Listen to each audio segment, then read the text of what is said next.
This broadcast of the Competizione Performance League GT4 Pro-Am Cup America Series is brought to you by Malwar Transport and Assure Action Transport Expert.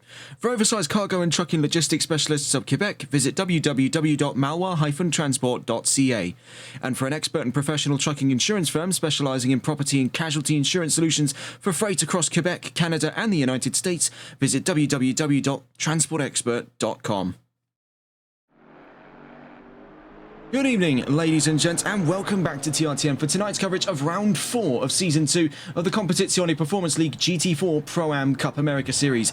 As always, I'm Regan Clark. You join us here at the season midway on what has been a fantastic season so far, right here in the home of the Hungarian Grand Prix, the first ever Grand Prix to be held behind the Iron Curtain, the Hungaroring. Situated in Magyarod, Pest County, Hungary, and founded in 1986, it's comprised of 14 turns and 2.7 miles of FIA Grade 1. As mentioned, the home of the Hungarian Grand Prix, but also finds itself as home on the calendar of the Intercontinental GT Open, TCR Europe, and Ferrari Challenge Europe Series, respectively. On two occasions, historically, it ran the Hungarian Motorcycle Grand Prix under the MotoGP regs, and European Le Mans Series visited this circuit twice in 2010 and 2013. It's a fantastic circuit, often situated in the middle of most calendars internationally, so it makes no surprises here to be found right at the season midway. Looking at where we are on the calendar, of course, getting on towards round 4 onto the 60-minute format once again. Last time we saw that was at round 1 in Alton Park back on January 6th. As we come towards the end of the first month of 2026, it has been a fantastic series of racing so far here in the Competizione Performance League. Coming up after today will be Valencia as we head back in to what looks to be a return on the 60-minute format, and then round 6 and 7, Kota and Snetterton back to the double sprint 30-minute races, and those will give us that prelude in towards the season finale in round 8 in Indianapolis. Taking a look at the championship so far then, we're on board with Giovanni Badiali, but it's Christian Lebay who leads the charge once again, unsurprisingly so given 4 consecutive race wins this season. David Tanguay finds himself second ahead of Richard Cecil in third. Giovanni Badiali, we see on screen at the moment, finds himself joint fourth with Vincent Simard with 115 points apiece.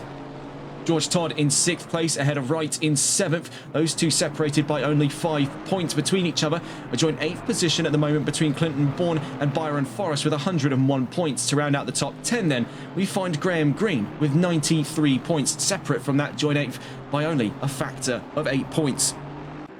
It's going to be an exciting day then today, especially reeling out of what was, by and large, one of the most bizarre incidents we ever saw, and that pertains to one such driver whom I believe is on today's grid. Taking a look around, it's none other than Clinton Bourne. He was one of 2 drivers to go head over heels down to the RACC chicane, and now I'm delighted to say that we have an angle, really, from... this was on board the number 161 of Dylan Veckere's point of view of that full incident back in the race. We saw the aftermath of it, but we can see here it's a full kickflip, side to side there. We find him only in the trailing act of that when he comes skidding down through the RACC chicane. It is one of the most bizarre incidents I think I've ever seen in my time as a racing commentator. This is genuinely among the strangest things I've ever seen a car do, and it was so clean as well.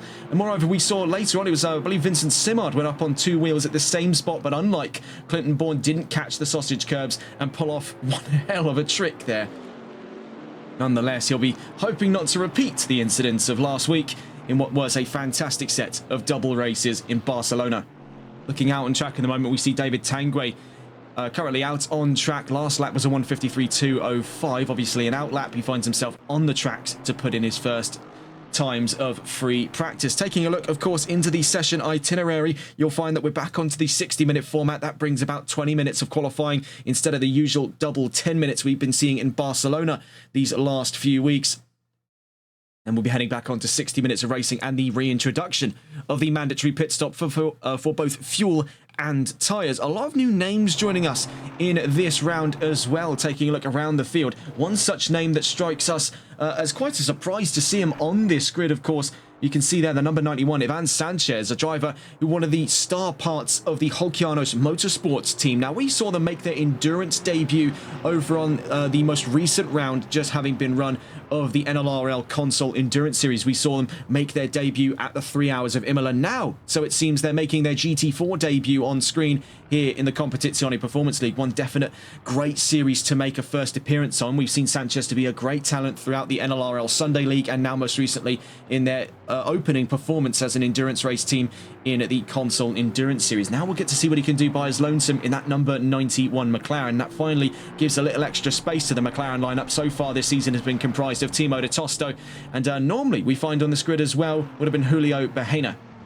Looking into the race control decisions, and this will pertain to qualifying later down the line. We saw a quali ban back in round 3 for both qualifying sessions for Bahena, but this time it's Wright, the number 54 car, to receive a qualifying ban for round 4's qualifying session. So we'll try and find on board, as a matter of fact, to see if they're doing any sighting laps over the course of this session. You can see Wright is doing no such thing.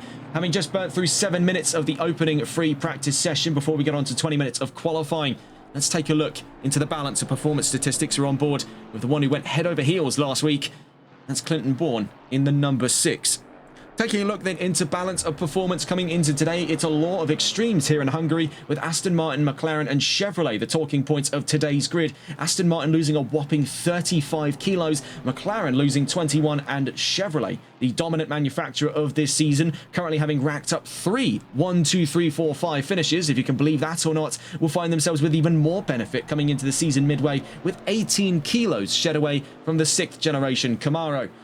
Alpine, Porsche and Mercedes sadly won't be seeing any such benefit today. 8, 10 and 22 kilos added respectively to the A110, the 718 and the AMG GT4. So really, this is just the golden road being paved here for Chevrolet to completely dominate this season on what was already an incredibly strong performance heralded by Christian Lebay last season on his charge to the championship in Season 1. And now, so far, over the course of this season, we're not even going to bring up the discussion of previous winners because you're looking at them start to finish here. For every round that has run so far this season, Lebay has been at the forefront of it as the checkered flag descends. Last season, it was a case where 2 other drivers besides Lebay were taking race wins, and even they only had enough to count on one hand. That would have been Anthony Valorio with 2 wins in Watkins Glen last season, and Hayden Prodger with a season finale win for Aston Martin. Other than that, it's been the story of one driver then, the 119 of Christian Lebay. Well, something we've been noticing in the last couple of weeks, especially as we've gotten on in through the season, as Lebay continues to mirror his best qualities of his first season run, we are starting to notice the rest of the grid is starting to catch up, and that does leave us with an interesting discussion at hand coming up into qualifying today, as things are looking to get very, very close indeed up on the front row. Taking a look at the grid so far then, we find currently 12 cars having put times on the charts. Leading the charge, unsurprisingly so,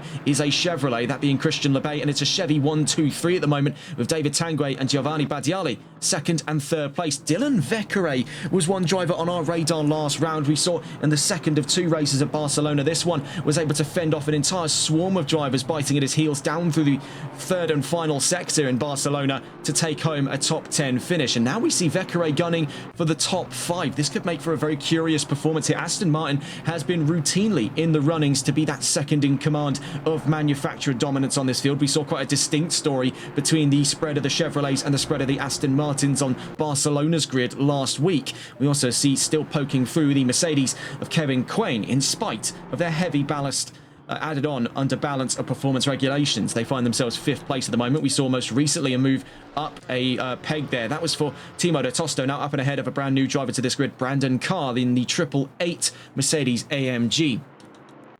We also see another new driver on the field, and I believe we've scrolled through past this one a few times here. Carson Claus in the number 56 Porsche 718 Cayman.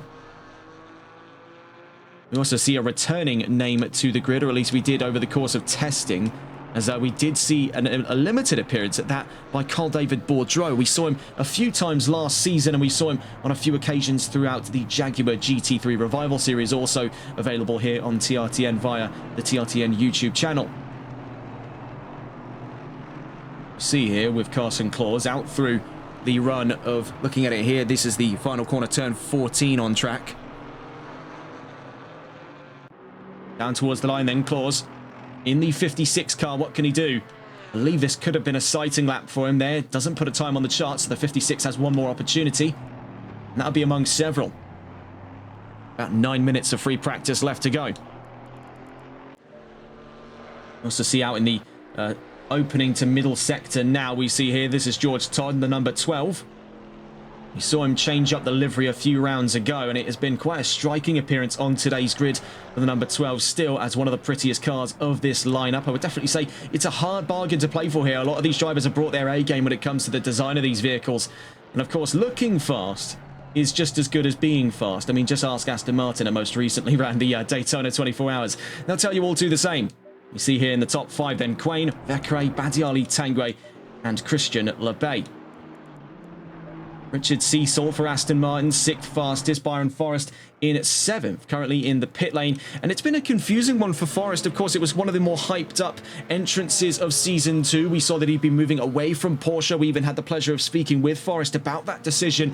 And it's been a confusing one so far because he's not had the easiest of times getting into the swing of things. He started a round down, picked things up in round 2 of the championship, where in which he now does find himself after round 3 just gone into that top 10 of the championship, currently a joint 8th with Clinton Bourne.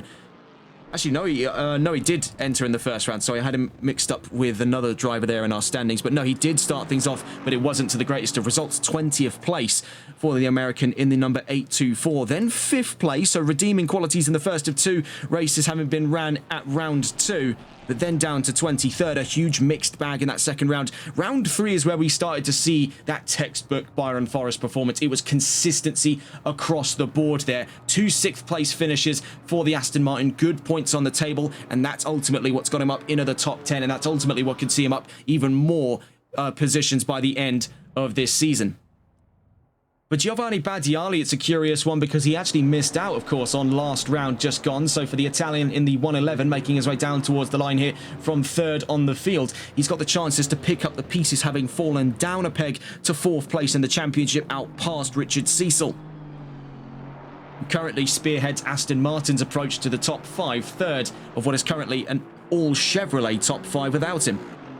George Todd could be next in line for that. Porsche currently 6th in the championship.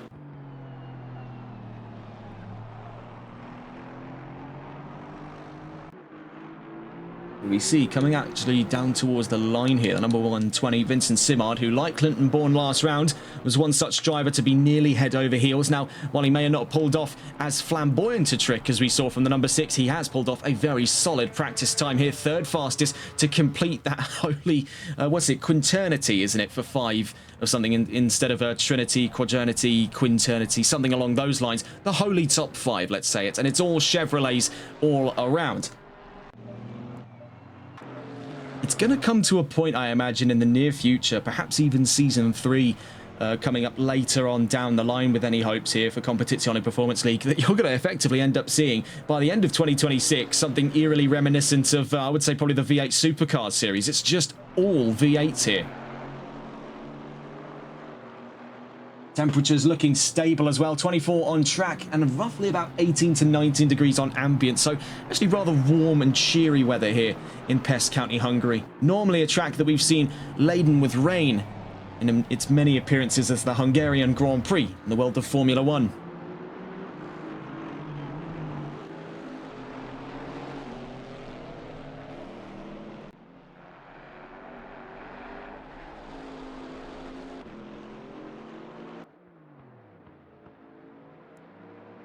Down across the line then, Badiali 2nd fastest by 5 thousandths of a second. Now this does lay the precedent in that once again, despite his hiatus last week, the Italian is charging for the front row, just like he did back in round 2. The chances therein remain, heading towards qualifying not far from now, as to whether or not he can deliver on that in the same amount of time, 20 minutes, like we've had so far in free practice.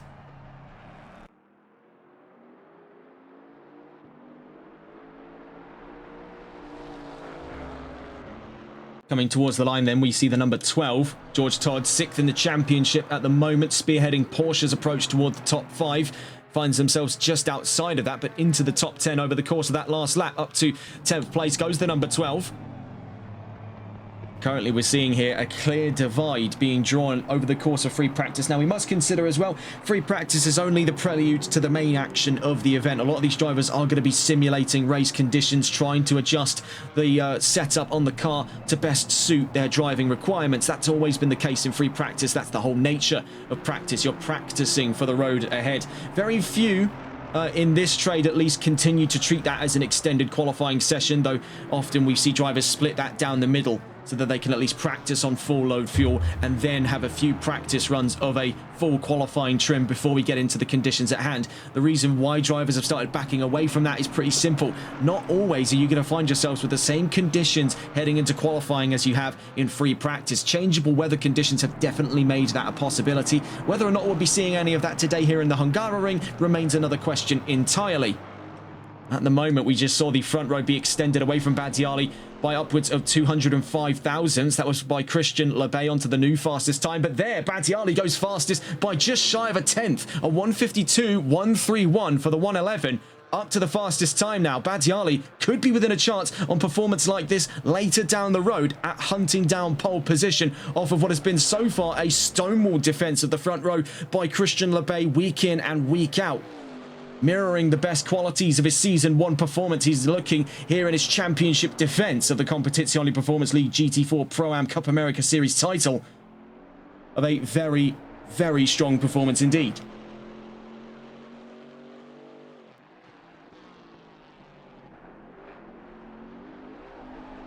I'm going to full tour of the track in a moment's time here. Currently falling into the last 2.5 minutes of the session. We see here with Andrew Veldkamp, sadly looks to be pulling it to one side, so we'll have to try and catch on board with another driver. And I do believe we see here Richard Cecil with Aston Martin making his way around turn 14. So we're on board then with the Aston on his way down towards turn 1. And he'll be our unofficial tour guide for all things Hungaroring.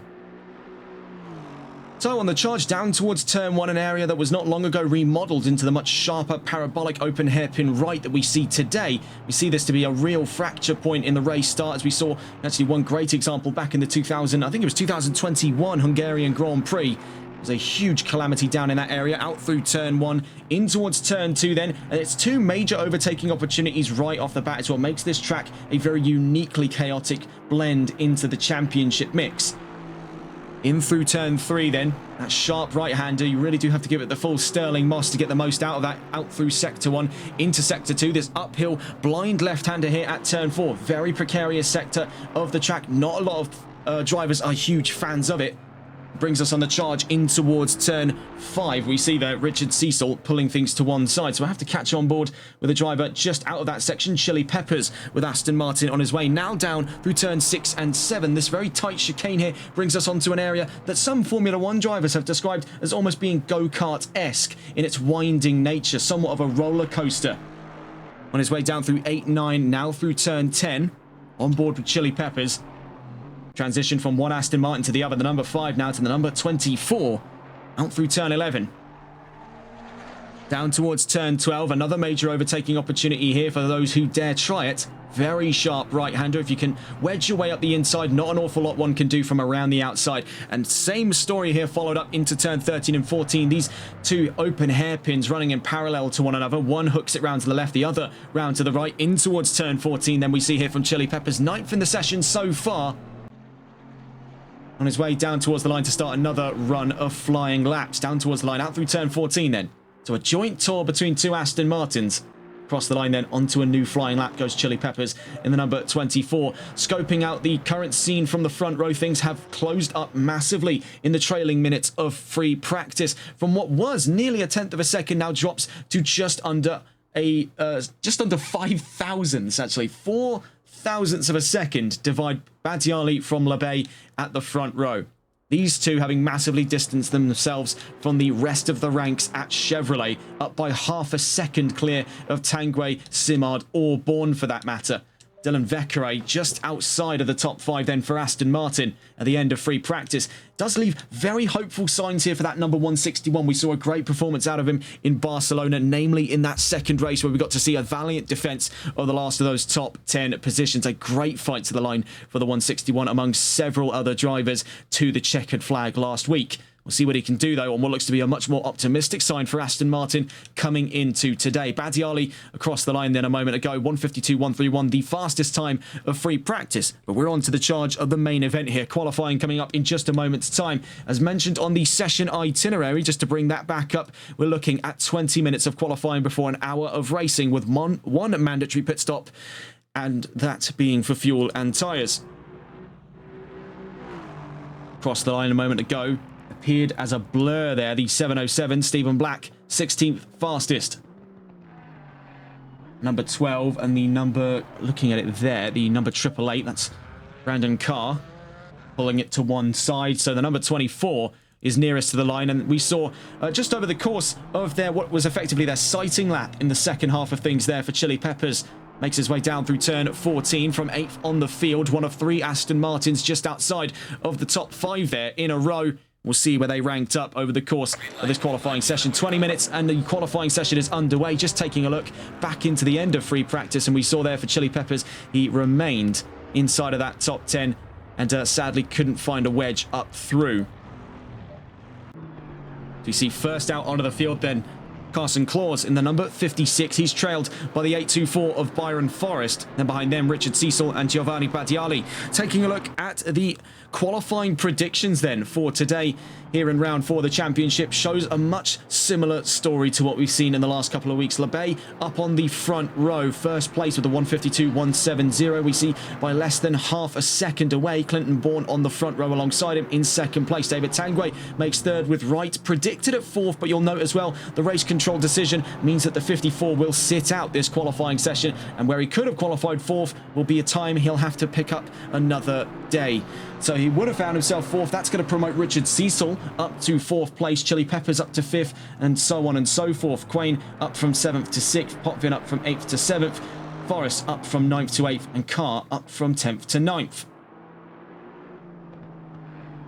You can see as well with those times, very close stuff, namely, again, around 6th place. We noticed that 6th and 7th have been 2 of the closest positions in the top 10 for quite some time, and it's no different on today's grid. Now, albeit they'll be shoved up a position on paper here, well, I should say on the track, but looking at it on paper, they're separate by a single 100th of a second. We see pulling over to one side to allow Byron Forrest through is Carson Claus in the number 56, who will be catching on board with what is the now leading car on the charge into the first of our flying laps, cutting around the field to locate the 824 of Byron Forrest.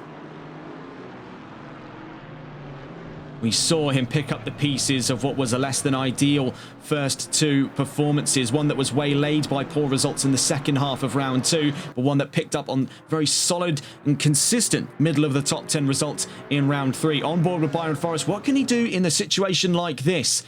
Considering now he's got ample company from new driver on the field, Dylan Vekere with Aston Martin. What can the 824 do in today's qualifying session? Well, we're about to find out. He's out through turn 1, being trailed there by the new driver on the block, the number 56 of Carson Claus. Canadian talent trailing there on Byron Forrest's tail out through turn 2.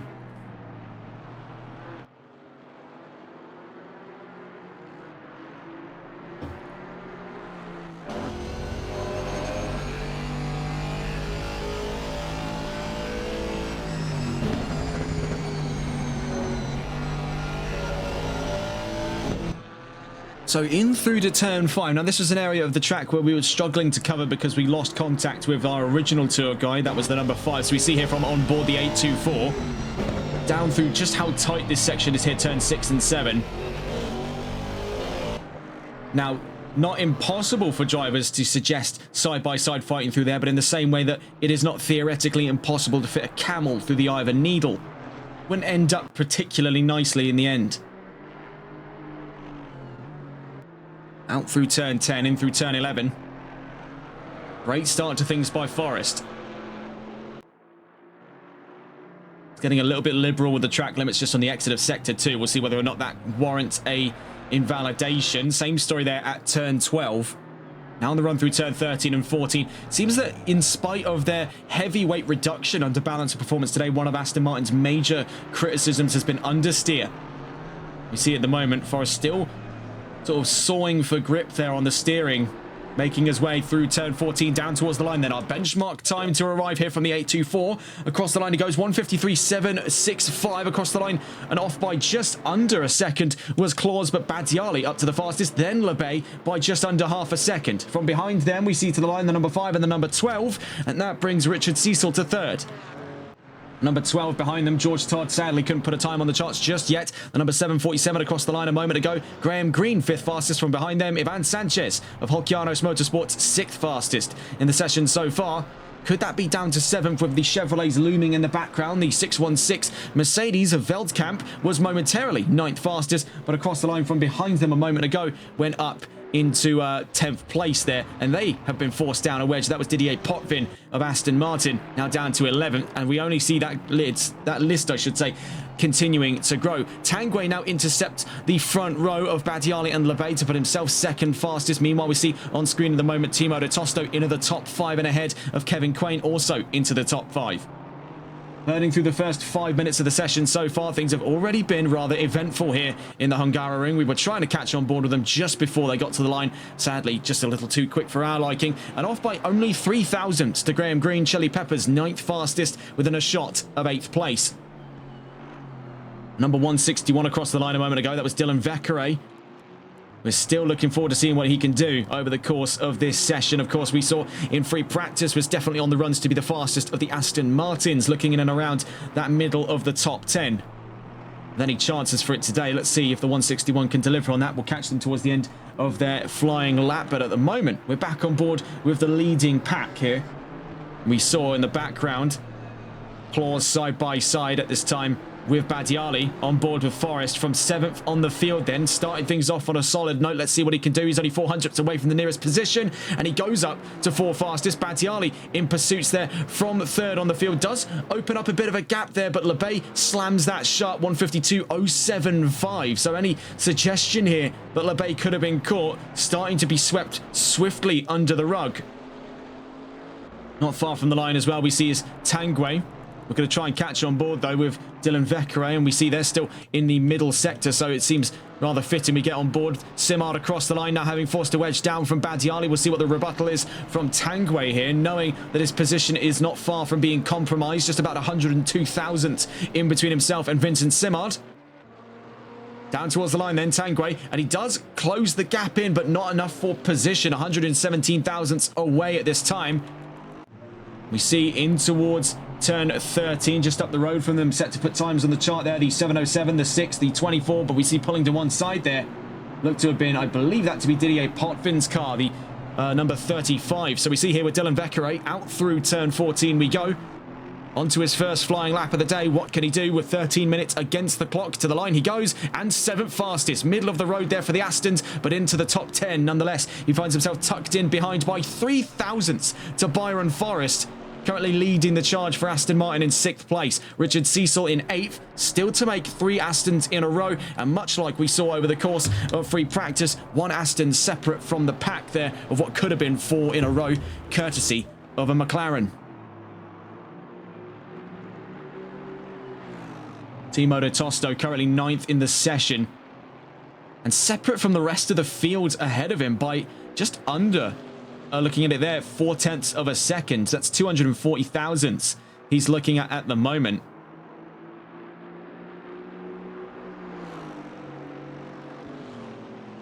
Actually, no, that's 340 thousandths, so it very much so is 0.3 of a second. My mistake there.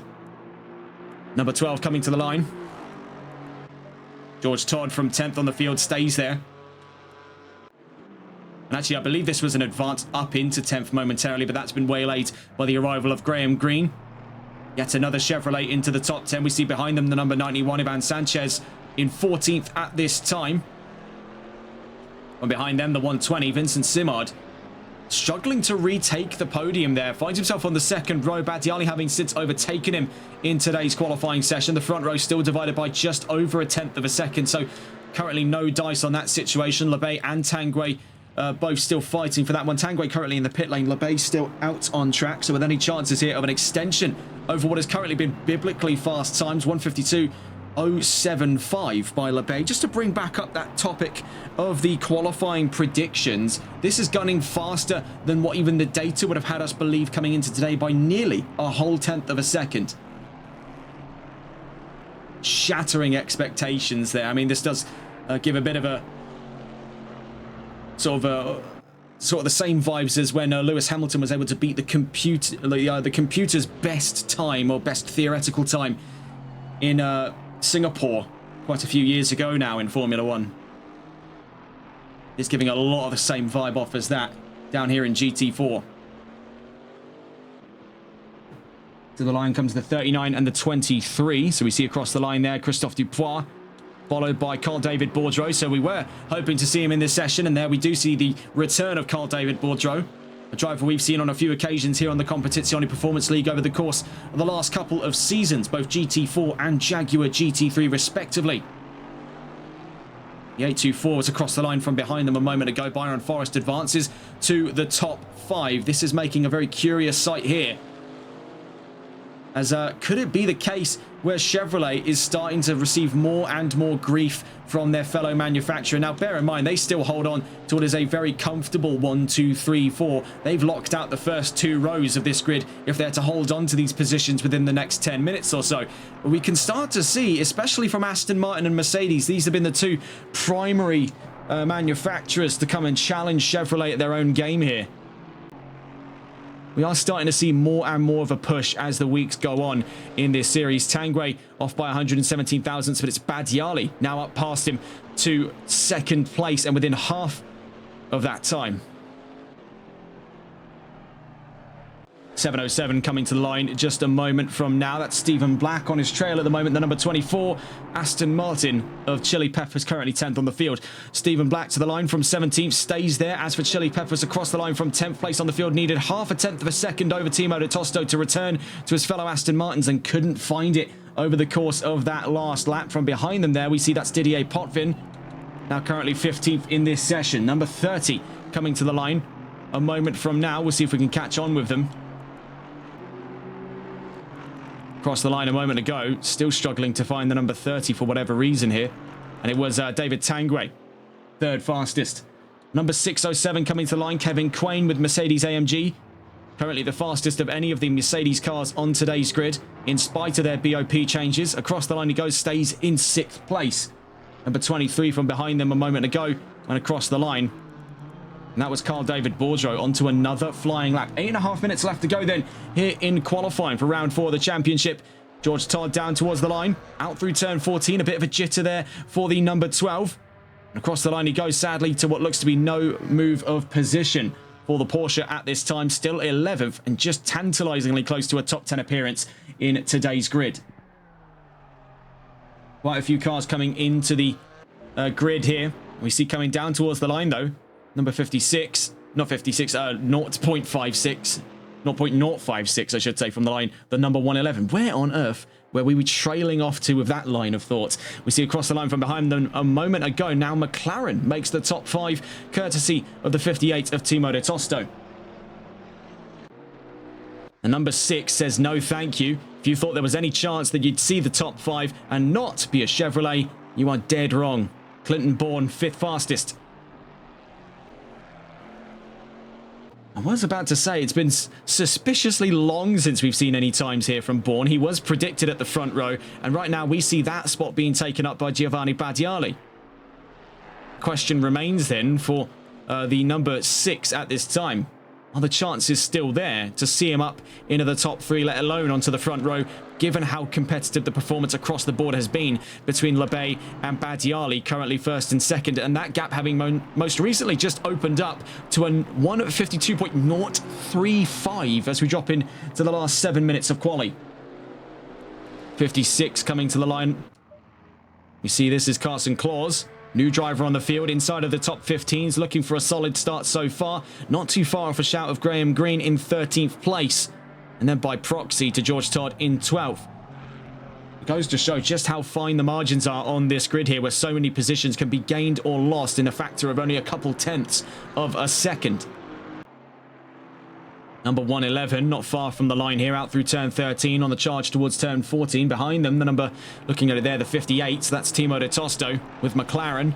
Bear in mind, he's only 22 thousandths off of a chance to return to the top 5, so McLaren still have a chance to challenge Chevrolet today. We'll see what Badiali can do to challenge pole position. Needed 96 thousandths over the course of that last lap. Couldn't find it that time, and he's on to another flying lap. As for De Tosto to the line, and he's back up into the top 5, now up and ahead of Clinton Bourne by 600ths of a second. Your move, says the 58. We'll see exactly what that move looks like for Clinton Bourne. Down towards the line here. His latest rebuttal against McLaren. Towards the line he goes. And sadly, by the looks of it, no advance to the top 5. So he'll have to go around the track once again before he gets his next opportunity.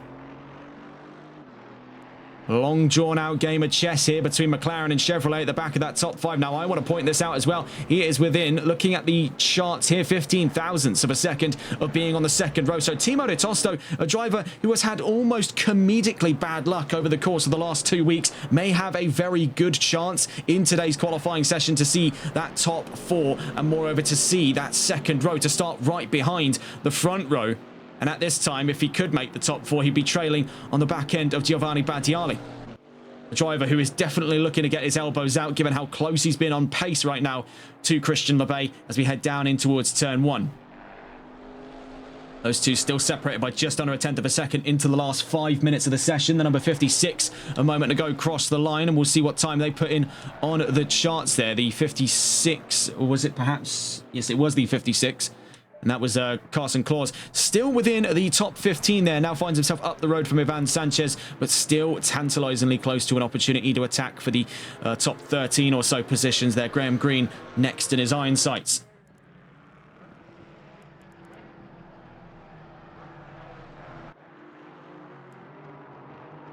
Number 111 coming to the line. So we see once again dropping into the last couple of laps to be expected today. About 3 more from this point onwards if he is to stay out from Battiali. And he goes up to the fastest time by 177 thousandths of a second. Lebay just on his trails there down towards the line. Can we be seeing even further up the charts for the 119? Not on that lap just gone, but he's had a raring start for that next flying lap. So it's definitely laid the precedent bare for what to expect of this front row in the next 4 minutes of qualifying today. Meanwhile, the number 5 and the number 6 crossed the line a moment ago. That was Richard Cecil, 10th on this field. And then the number 6 of Clinton Bourne just still in 6th place, separate from Timo de Tosto by 0.06 of a second. That gap has maintained itself very carefully over the course of the last couple of minutes, with that most recent rebuttal from the 58. The 24 coming to the line. So we see here in what is now 11th place, possibly to make a return to the top 10. Chili Peppers across the line. Sadly, not that time around. The 747 Graham Green behind them advances to 12th place, pushes George Todd down a peg towards 13th place. From behind them, we saw as well the number 30 of David Tangre continuing to reinforce his position there on the second row. Number 56 coming to the line, and that's trailing on the back end there of, I believe that to be George Todd just out in front of him there. You see here for Claus, across the line, sadly, again, no progression on personal best, so he's stuck here in 14th place. But all things considered, for the first qualifying session out of these new drivers on the grid, I mean, they are still within that top 15. You can make the argument for at least a few of them on this grid at the moment. Claus being one of them, Sanchez being the other. These two make the top 15.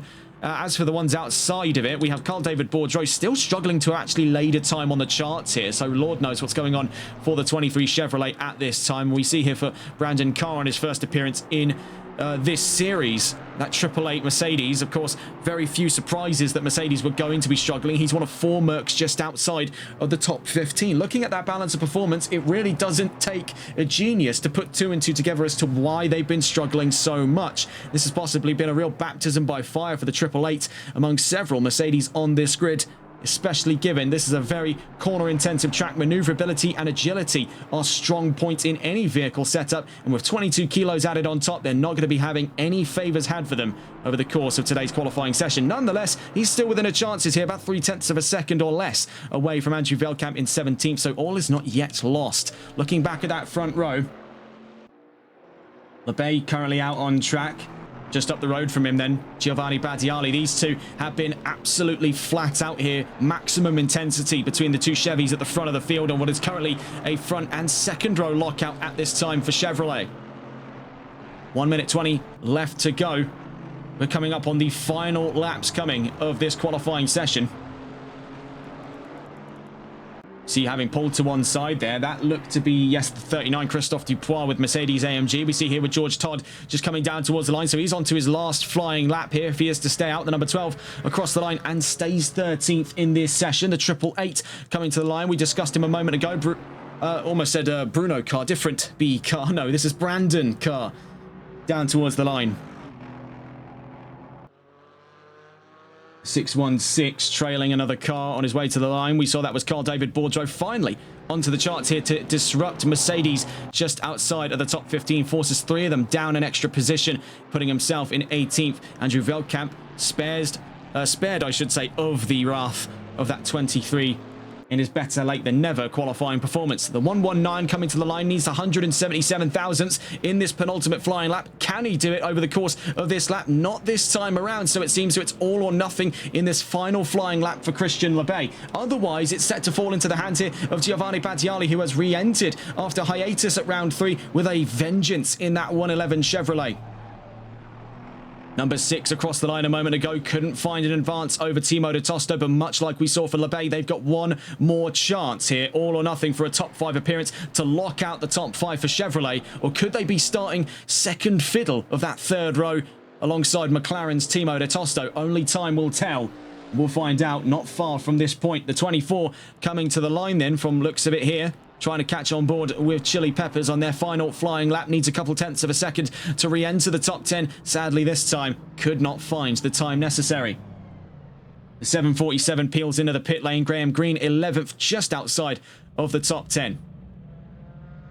Number 12 coming to the line, where the 2 in front of him have failed to re-enter the top 10. Could it be a different story coming up for George Todd? The Porsche on its way round turn 14, down towards the line, runs a little bit out wide there on his way towards the line.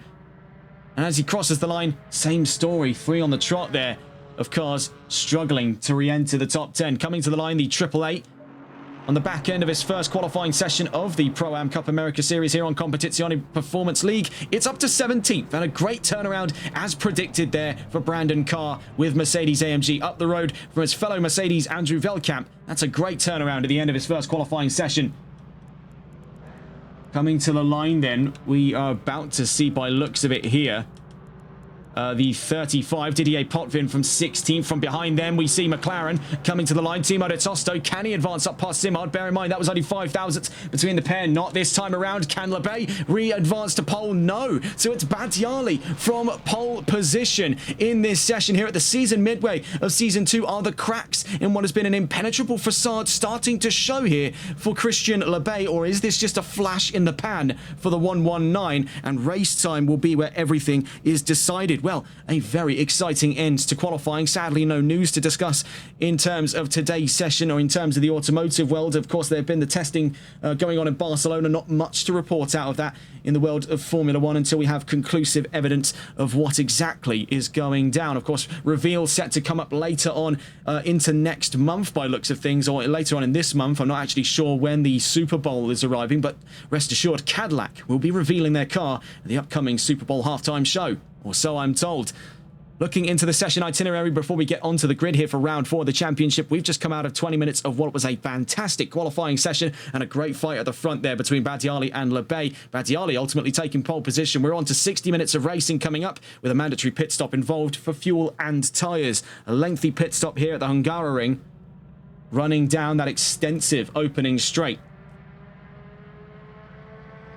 We'll wait to see the grid form up. Things are looking to be very exciting.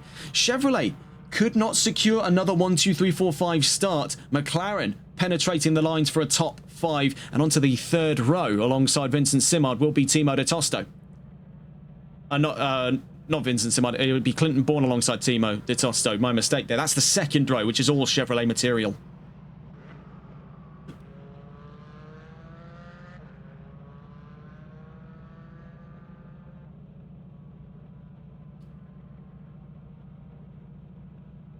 One has to wonder what kind of mad science created that car. It really does make you think as well of how much Chevrolet has dominated GT4 so far here in Assetto Corsa Competizione. Is it a case where the car was just never balanced against its contemporaries, or has there been some real stroke of genius in its design? Mysteries we may never have truly the answers for, but one thing we do have the answers for is the look of the grid today. Giovanni Battiali on pole position, alongside him then Christian Lebay, the current championship leader and championship title defender out of Season 1. David Tanguay makes third place alongside Vincent Simard for a Chevrolet first and second row lockout. On the third row, McLaren make their appearance courtesy of Timo de Tosto in the 58, their fifth place, and alongside Clinton Bourne in sixth, hopefully not to find himself head over heels like he did back in Barcelona. Byron Forrest makes 7th place for Aston Martin. Alongside them on the 4th row, Mercedes AMG, courtesy of Kevin Quain's number 607. In the 9th and 10th place spot is an all Aston Martin 5th row. Dylan Vekere up the road from Richard Cecil, the 161, and the number 5 in 9th and 10th place. Graham Green in 11th from Chili Peppers in 12th. George Todd in 13th, and on his first appearance to the grid, we see Carson Claus in 14th place. Ivan Sanchez makes the top 15 on his first appearance to this grid, the number 91, 15th place, and ahead of Didier Potvin in 16th. On to 17th place on a great end to their first qualifying session of the season, the Triple Eight of Brandon Carr with Mercedes AMG up and ahead of Andrew Veldkamp, now relegated to 18th place. On the 10th row of this field then, Carl David Bourdreau makes his return to the Competizione Performance League GT4 Pro-Am Cup America Series in 19th of today's grid. Stephen Black in 20th. 21st for Christophe Dupois, and Wright, of course, on that qualifying ban, starts at the back, 22nd on the back of the 11th row. This is going to be a rather exciting one indeed. Hungaroring is renowned to be a chaotic circuit for racing, and we've seen on quite a few occasions throughout our history here on TRTN that no matter the conditions, no matter the car, it has proven to be an absolute battleground. So with the grid as intense as it's been on the front and second rows for that matter, that's not including the rest of the field that will be just as equally amped on the run down towards turn 1. This is creating a almost perfect storm for some imminent disaster. So we'll be watching this race start with gritted teeth and between our fingers, hoping that all 22 cars can make their way down through turn 1 in one piece, but never hold your breath to things like these. That is the nature of motor racing. There will be blood, come one way or another. On board then with Badiali, who'll be leading the pack then on his way down towards turn 1. We've seen how competitive the starts have been by Christian Lebay, and really what has been the second best in most comparisons throughout that grid for quite a few times. If not by comparison, one of the best starts has been that of Badiali as well on when he chooses to make appearances to these races. So you've got two of the fastest drivers off the line starting on the front row with a long run down towards turn 1. We're watching a little less of GT4 racing and more a little bit of the NHRA with this drive here. V8 Thunder on that front row and second row, and just about nearly on the third row. Starting from the pit lane then, Stephen Black with the 707 Mercedes appears to be starting from the back in the pit lane. So that's promoted right up an extra position in the number 54 Chevrolet at the back of today's field, who'll be starting things by looking at it now in 21st.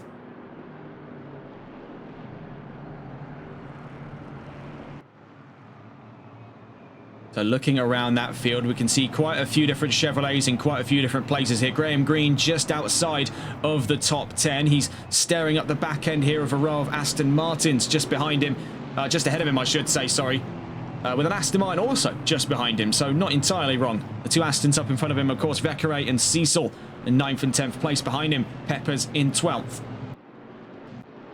Looking here, Lebay in a peculiar spot, not one that he's familiar to being on in this series, starting in second place. What can he make of it on the run down towards turn 1 today? He'll be around the outside at turn 1. Could it be a late apex to give him the run down towards turn 2? Of course, all strategies being considered, and bear in mind there's also, speaking of strategy, the element of that pit stop for fuel and tyres. That'll come up somewhere in the halfway mark of today's race, following on that sort of age-old adage now, the 50-50 rule we've had going on throughout today's session. And throughout this championship, for that matter, as well. We see towards the back of the field in two Chevrolets, of course, 22nd, now 21st, and 19th, now potentially 18th here for that of Carl David Bourdreau and Wright. Looking on at the rest of the field here, we can see heading down through turn 6 just how little available room there is to use. This is from the point of view of Kevin Quain. We can actually see here from Brandon Carr, watching on board of the Triple Eight, you can see it is a very narrow line, barely even a car's width at the best of times here. So drivers, while they will possibly suggest the idea of attacking up through this section, it is functionally suicide to attempt. So you see starting from the pit lane then, Stephen Black, as we scroll across the field. It's going to be an interesting day then for quite a few of the new drivers. We see two of them here, Carson Claus just up in front of Ivan Sanchez on the center of your screens at the moment, the McLaren and the Porsche, looking at their first bout of racing alongside a few other drivers, including the Triple Eight we saw just in the background there, that turquoise Triple Eight Mercedes of Brandon Carr. You see here the swarm of Astons making up that 4th and 5th row Not 4th and 5th row, sorry. Yes, no, it is the 4th and 5th row. I'm not crazy. So let's go and catch on board with our front runners then. Back on board with the leading pair. Badiali from Labay. Tanguay and Simard flanking from behind here. Badiali does find himself by his lonesome because it could be a coordinated effort from 3 Malwar Racing Chevrolets backing up over his quarter. They've got him locked in almost like a T-Pack maneuver, as if he were in a police pursuit. But he'll be pursuing gold today on his way down towards the line here in Hungary for 60 minutes of racing to follow here at round 4 of season 2 of the GT4 Pro-Am Cup America Series. And we are green and racing here in Magyarod, and a great start by Giovanni Badiali. Labay close in pursuit, and we can see a brilliant start as well from the second row, immediately taking up the slack, almost to a fight of the front row himself. We saw that from David Tanguay. Vincent Simard takes the leap up the inside in through turn 1. Down the line, we see a bit of a crunch here. Dylan Vekere, a little bit of rubbing and squeezing there alongside Graham Green. Vekere drops down to 11th place, and it looks like Graham Green's got the chances around the outside to charge for a chance of 10th, perhaps even 9th place up the road from him there. We see here, Vekere, another bit of contact between himself and Graham Green. The 707 has a drive-through for speeding in the pit lanes. A very bizarre one indeed. And we see in the meantime that Dylan Vekere has broken away from the fight. And now we also see an advance here for Carson Claus up over the nose of Graham Green. Those two making early doors moves here out through turn 4. We see trying to go around the outside is Carl David Bourdreau. Looking up the line. Badiali having broken away here from Labay, then behind them Simard up and ahead of Tanguay, and we see into the top 5 almost immediately there was Clinton Bourne. Taking a look, as a matter of fact, to try and catch on board with the number 6. We see now having forced his way up past the number 58 of Timo Tosto. He himself having actually dropped down towards 7th place, out past the Mercedes right behind Clinton Bourne on our screens at the moment. Currently in that fight ongoing for the top 5. Meanwhile, the number 23 brought the yellow flags out. Imminent trouble down the line as we see in the background the 2 Aston Martins, Cecil and Forrest, looking to go side by side in a fight for 7th. Sorry, that is for fight for 8th there, as the telemetry is a little bit bugged out. We'll hope for all of that to update. Of course, this is what was currently looking at the top 5 fights, if I'm not mistaken here, from Clinton Bourne's point of view. Kevin Quain right on his tail here. It's an enthusiastic start by Mercedes. One that I don't think we were expecting so soon in today's race. We could see up the line there just how quickly Badiali has broken away from Christian Labay. Question there and remains. We've seen plenty of times drivers to have enthusiastic starts over Labay, but very few of them have been able to last to the checkered flag. We see in the background the Aston Martins looking to get a little bit sideways here. That was Richard Cecil versus Dylan Vekere. We see though, oh, hang on a moment there. Turned around was the 607, the Mercedes of Kevin Quain in trouble. We see him look up the inside. And on the exit of turn 1, the number 6, was it contact? Yes. Yes, it was. Ultimately turned around. That forced the number 6 to come to a crawl. That allows De Tosto and Forrest up past them. Looking up one of the front row here, we can see that the front row is starting to distance itself massively from the second row, now up nearly 3 seconds from Tanguay and Simard. Speaking of these two as well, getting on board with them, there's been an exchange of position all the meantime. Difficult to tell them apart with their nearly identical liveries here. Same colour scheme, of course. Simard now drops into 4th behind Tanguay. Labay still distant up the road, but looking out behind them here, there looks to be a very exciting fight going on in and around the top 5. Trying to get on board here with the 58, now leading that charge away from 2 Aston Martins. That's Timo Tosto ahead of Byron Forrest and Richard Cecil. Watching here the fight of the top 5 start to unfold on our run down towards turn 12. We see that Forrest has been anchoring his way to the inside for quite a few of these corners, starting to put the pressure onto the cars ahead of him, forcing an early mistake. But we can see for the first time here, he's actually moved to the inside as a defensive move over an advancing Richard Cecil. Meanwhile, in the background there, you can see Clinton Bourne, having dropped out of the top 5, actually nearly out of the top 10, is under siege from Dylan Vekere's number 161 V8 Vantage. Great breakaway through turn 14, though, for Timo Tosto. Puts half a second over the nose there of Byron Forrest's Aston Martin in 6th place. In the opening 4 minutes, it's been a chaotic start indeed here in the Hungaroring. We were not disappointed on that front. The number 707 brought the yellow flags temporarily. And I believe, yes, that could be Stephen Black out of this race. He's been forced to the pit lane, towed in by recovery teams. Yellow flag still withstands for the 707. That indicates an emergency stop for that Mercedes. You see here for De Tosto, he's breaking away massively. One driver we might start focusing on board with here in a moment's time is going to be that of Clinton Bourne, because he's caught right in the thick of it all. Of course, already put himself at the centre of some controversy in his turnaround there between himself and the 607. Now looking to fight from just outside the top 5 here. Right onto the back end of Richard Cecil. Let's stay on board with this one in the number 6. You see here, this is the ongoing fight for 7th place, but he might have to start considering his odds here over Dylan Beckeray in that defensive fight of 8th. On their way through turn 6 and 7, that Aston Martin is closing in at a fast rate of knots here.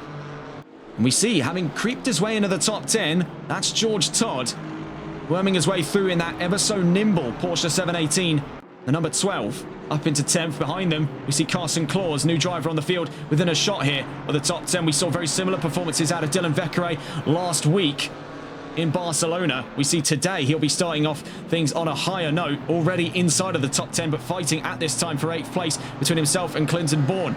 Meanwhile, we see the 111 and the 119 still breaking away, continued fighting on the second row, I should say, sorry, between the number 30 and the number 120. Tanguay leading that charge away from Vincent Simard. We watch here from the top 5 backwards. Timo De Tosto leading that charge away from Richard Cecil and Byron Forrester. Now we're going to catch on board with those 2 Aston Martins, because they look to be tearing each other apart on the run down the opening straight. We're on board here with Byron Forrest, with Aston Martin currently defending off a fight of 6th place away from Richard Cecil. We see in the background there George Todd was potentially looking at his chances over Dylan Beckeray in towards turn 1. Forrest defending from Cecil. Cecil might have the run in the next couple of corners here over the 824. So you see here, it's just area denial so far in the opening 10 minutes. He's trying to play things nice and cool, not wear the car out too early. That's been an issue to catch out the Aston Martins in earlier rounds of this championship.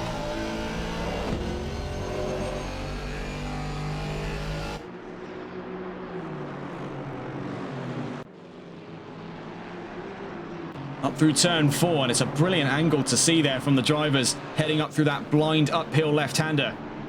Now up through turn 5. Turn 6 and 7 coming up soon. Now, I just want to point this out as well. All the meanwhile, we've been seeing this fight for 6th place. That gap between De Tosto and Forrest is starting to, potentially looking at it here, wither away. Now, it's been bouncing in and around the second margin, but we're starting to notice more trend of it declining than it is increasing. It's sort of a hard barrier we're seeing here at about a second between the Aston Martin and the McLaren at this time. De Tosto already into the top 5. Looking on his chances of a good result at the moment. Byron Forrest, if he is to stay in this position, equalises on his best result of the season so far, 6th place.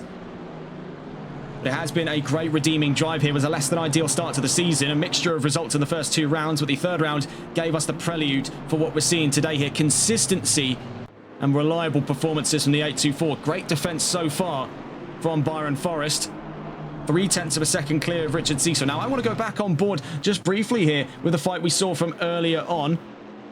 Namely, that was actually for the number 6, which we saw fighting away from Dylan Beckeray. But as I say that, just taking a look in here, Vincent Simard v David Tanguay could definitely be one on the radar in the near future. These two, of course, exchanged positions not long ago for 3rd place, where it was momentarily Simard up and ahead of Tanguay. Tanguay now reversing those roles around. The number 30, 3rd place, Simard back to 4th. Oh, actually, as I do say that, the 2 Aston Martins are side by side. So Richard Cecil looking to go around the outside on Byron Forrest. The 2 very nearly make contact here as we're now on board with Cecil. Seeing the second half of this fight and what it has introduced into the mix here in this fight for 6th place. As you can see, looming over his rear quarter. Not only is there another Aston Martin in the fray tucked in behind that Chevrolet, but it's also, namely, the elephant in the room there, the number 6 of Clinton Bourne in the Chevrolet Camaro. Down towards turn 5. And this is looking to be a great fight in the middle of the top 10 here. Timo De Tosto slowly being reined in by looks of it by Byron Forrest. Now that gap's still maintained at about a second here. But that interference he had over the course of Sector 1 here on lap 4 of this race is definitely started to pull the tide away from him and allowing De Tosto to escape into the top 5 and beyond. 51 minutes left to go. We'll be coming up on the look of the grid after the first 10 minutes of racing. It's been very close action here inside of the top 10. We see at the moment from Richard Cecil. He's been fighting with Byron Forrest for some time here in the war of the Aston Martins. As we see heading down towards turn 12. Very out wide there for Cecil. That could invite in Clinton Bourne. He rejoins just alongside the Chevrolet, then back up in front of it before turn 13. Behind them, the number 161 of Dylan Beckeray. Bit of a step out there for Vekere. That could give him the chances, though, over the number 6, as the number 6 is running a little bit wider there through turn 14 to tuck in later down the line. And I think that might just give him the run he needs over Richard Cecil. As you can see there, Byron Forrest has completely vanished upfield. He is now looking at a defensive fight of 7th place. So it has been tipped on its head there almost immediately in the span of one corner for Richard Cecil in towards turn 1. Vekere looking up the inside over the number 6 of Clinton Bourne. Can he find the room for it? He'll be, by the looks of it, here to the outside on the run in towards turn 2. Looking here over the rear view of Richard Cecil's point of view, we see Clinton Bourne and Dylan Vekere side by side on the run in towards turn 2. Meanwhile, the number 56 in the background brought the yellow flags out. An incident out through turn 1. All the meanwhile, that fight we've been watching over the rear quarters here of Richard Cecil in his defensive fight of 7th has unfolded once again back in the favour of Clinton Bourne. A very brief exchange, one that has definitely given us something to watch and potential excitement coming up down the road. So after the first 10 minutes of racing, we've been on board for some time here with Richard Cecil. Let's go and quickly catch on board the suggestion of a potential top 5 fight here. Timo de Tosto we're on with at the moment. We're taking a look around the grid at the moment. We have quite a few fights to discuss, this being among them. Giovanni Badiali leads by 1.3 seconds over Christian Lebay, so the suggestion that things could get absolutely white knuckle on the front row is starting to dissipate. The Italian has had fantastic pace from the word go to put himself at arm's length from Lebay. Very few drivers have been capable of doing that over the course of the last couple of seasons. David Tanguay third ahead of Vincent Simard. Those two potentially to re-engage for third place in a fight in the near future. We're watching here at the back of the top 5, having moved back up into 5th place, is Timo de Tosto after a brief fight with Clinton Bourne. Started 6th in this race, but after an incident involving himself and the 607 of Kevin Quain, drops down to 8th. Byron Forrest in 6th, Richard Cecil 7th, Bourne 8th, as mentioned before, Dylan Vekere in 9th, and George Todd in 10th. Those, as you can see here, 5th, 6th, 7th, 8th, 9th, and 10th are all separated from each other by less than a second apiece. So very, very close stuff indeed. Wright in 11th. That has been a phenomenal start, mind you, for the number 54 of Wright. We can actually see him in the background there, chasing down George Todd from up the field. And the 54 up in 11th place, Graham Green in 12th, Ivan Sanchez 13th, Didier Potvin in 14th, Quain 15th, Pepper 16th, Klaus 17th, Velkamp in 18th. So we saw the 56 was the one that brought out the yellow flags a few laps ago, and it was Carson Claus, new driver on the field, trouble out through turn 1. He's 17th on the field at the moment, 18th for Veldkamp, Bourdreau in 19th, Carr 20th, Dupois 21st, and already one DNF. That's for the 707 of Stephen Black out of this race. You see here for Byron Forrest, you can see it, the suggestion from the 824, he hooks it up the inside, not necessarily to commit to a lunge on the inside, but to give the suggestion over to the driver in front. If you keep leaving the door open, someone's walking through, and that someone is very likely to be me. Out through turn 6 and 7 we go, in towards turn 8 in this roller coaster section of things. Are getting closer than they've ever been before between these two in today's race. Watching here from the defending angle on board with the McLaren at this time of Timo de Tosto, the 58, with the world's weight upon his shoulders here. Aston Martin biting at his heels, courtesy of Forrest and Cecil and Vekere for that matter, as Vekere now clears himself out and ahead of Clinton Bourne. Behind them, you can see an ongoing fight between George Todd and Wright for control of the last of the top 10 positions. So it is absolute warfare here on today's grid. As soon we could be within a shout of a 5-car fight, perhaps even a 6-car fight of this field at the moment. 7 cars actually, perhaps, looking at the amount that we have on our screens at the moment.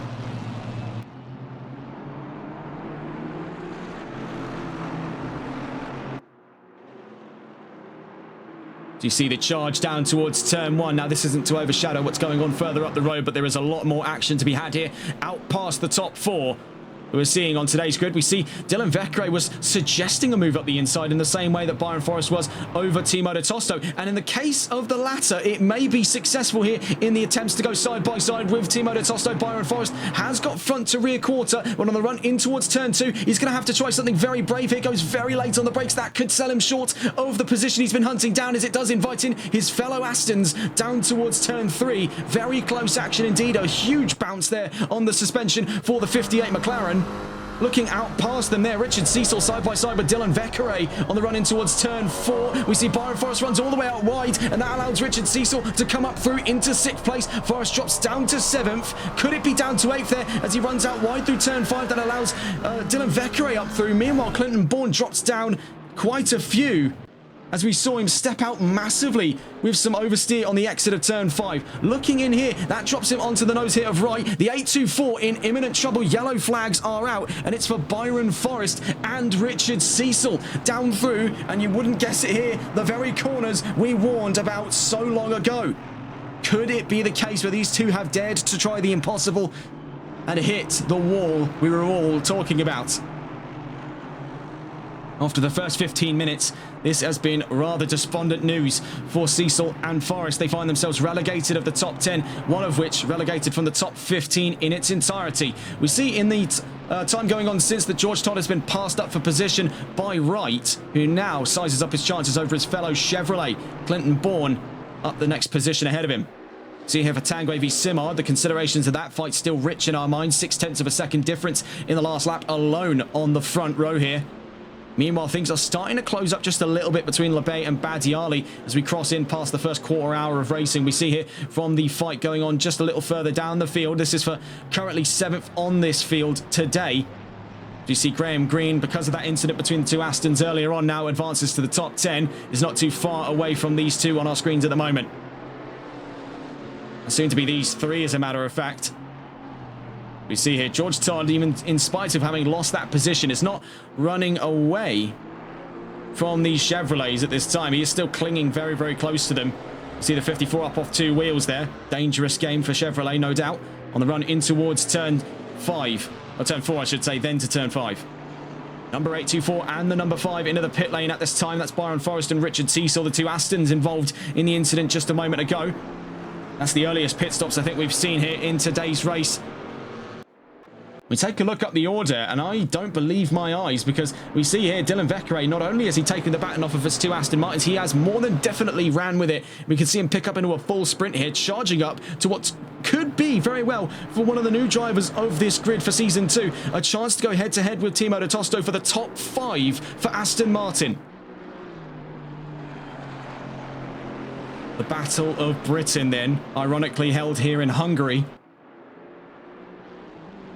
We see Vecchiere at the inside, over De Tosto. A very clean move by the Aston, but the McLaren has got the momentum over him, and that invites Chevrolet in to potentially have a go. We see Clinton Bourne trying for it. The 161 late onto the brakes, can't hold it around the outside, picks up some marbles there, and drops in behind the number 6. Then he'll be side by side with him, so is there a chance for rebuttal here for Dylan Vecchiere? He's got his elbows out, and where it may not have immediately rewarded him, it has forced a bit of a wedge between himself and the cars behind, as now rejoining the track, albeit a bit wide. He's forced that car behind him right into the jaws of the 54. The problem is, down that opening straight, there's very few chances to be had for Aston Martin to outgun Chevrolet. Down towards turn 1, we see there Bourne looking up the inside on Vecchiere. He's given him the space.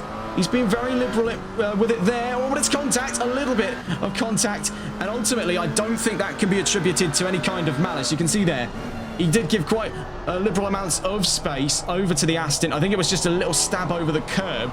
That's what upset his balance. Meanwhile, you can see in the live view there, or barely see in the live view, that the Chevrolet in question has now actually dropped in behind George Todd and Wright. Those two, as a matter of fact, side by side as we speak here. So an incredibly exciting fight to be had on the run in through turn 4. A little bit laggy on our end. Don't worry too much of that. It will resync in a moment's time. We see here that that is the number 6 looking his way up the inside over Wright. Moreover, for George Todd, he's back up 2 positions here. A great move for the number 12. David and Goliath here.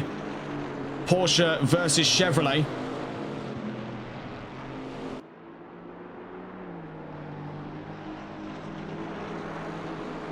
In through turn 9, down towards turn 10. Bear in mind, just up in front, Dylan Vecchiere in 6th. You can see the gap between himself and Timo de Tosto ever since his last attempted overtake has gone rather sour, up by nearly 2 seconds ahead. Looking up on that second row, things are looking very spicy indeed. In the topic of third place's fight, David Tanguay currently still hemorrhaging time away from Vincent Simard. We'll stay on board with these two because I think things can definitely pick up in a moment's time. Let's go and catch on board, as a matter of fact, if we can, with the attacking of 2 parties on board with Vincent Simard down the opening straight. This is in contention for 3rd on today's field. In towards turn 1 we go. Dropping in on what is going to be the first 20 minutes of racing. We'll take another look at the grid, and things could definitely shape up in the next 10 or so minutes to follow after as we head in towards the halfway mark of round 4. dead on halfway through the championship and halfway around.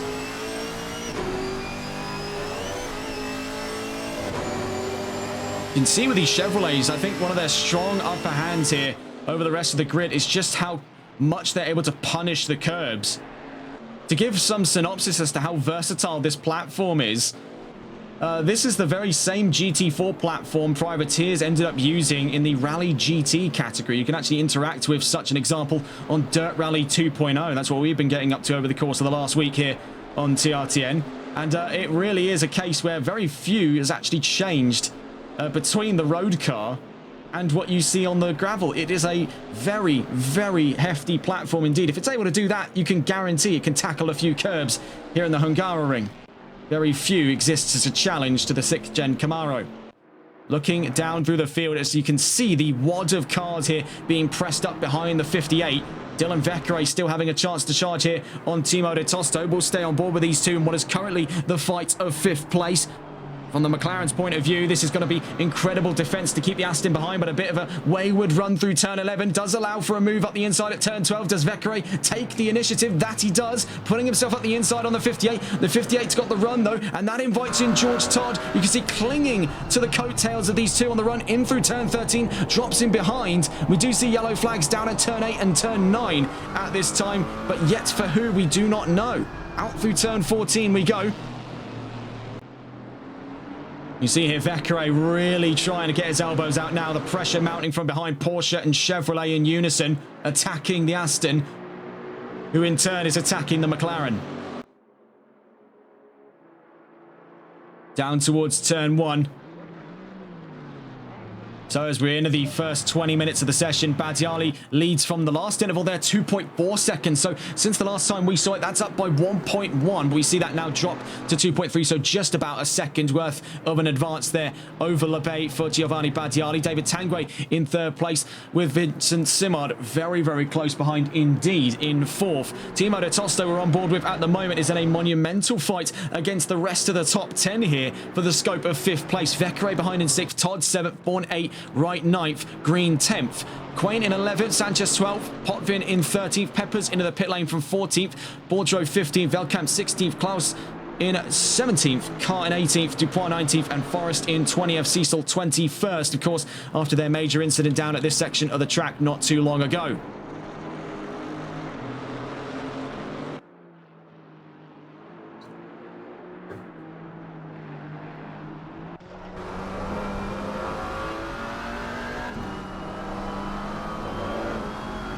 Can see that in spite of how on paper and adhering to, the laws of physics and whatnot, the McLaren should in theory have more poke in these corners, more rotation to be had past the apex. That Aston Martin is defying everything we know about the V8 Vantage to put itself toe-to-toe with the 570S. And looking up the inside is Dylan Vekere, and it's thrown an absolute blindsider in the way of the 58 of Timo de Tosto. While he'll have the inside to turn 14, the question remains, can he take the pressure of this much longer? For Clinton Bourne, we see a drive-through penalty, so that's likely. Oh no, as he just misses, actually, the chances of running into the pits. That's the 54 coming in.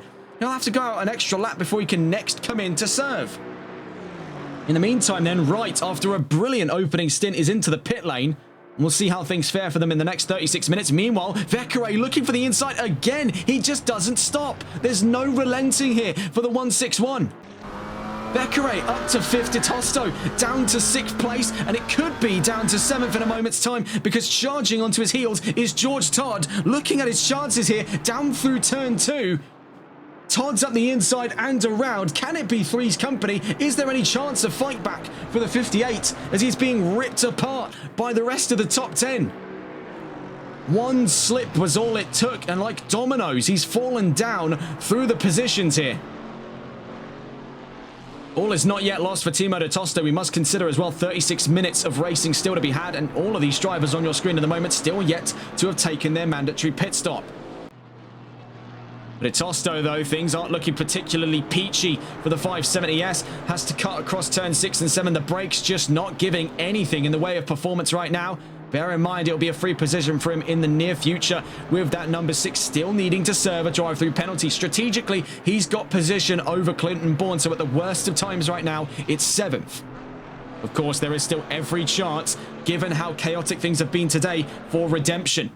Now, looking up into that top 5 just once again, just to get a scope of how things are faring right now, separate from each other by an incredibly quickly growing margin, I should point out, is Badiali from Lebain, and the same story applies to that second row. Tanguay has kept his distance there from Vincent Simard, but most recently into the top 5, as we see just scrolling across here, that number 6 coming into the pit lane, a very unorthodox pit entry line, but one that nonetheless gets him in. We're getting on board with the Aston Martin that has just recently made its appearance to the top 5. Pardon me, is the number 161 of Dylan Vekere.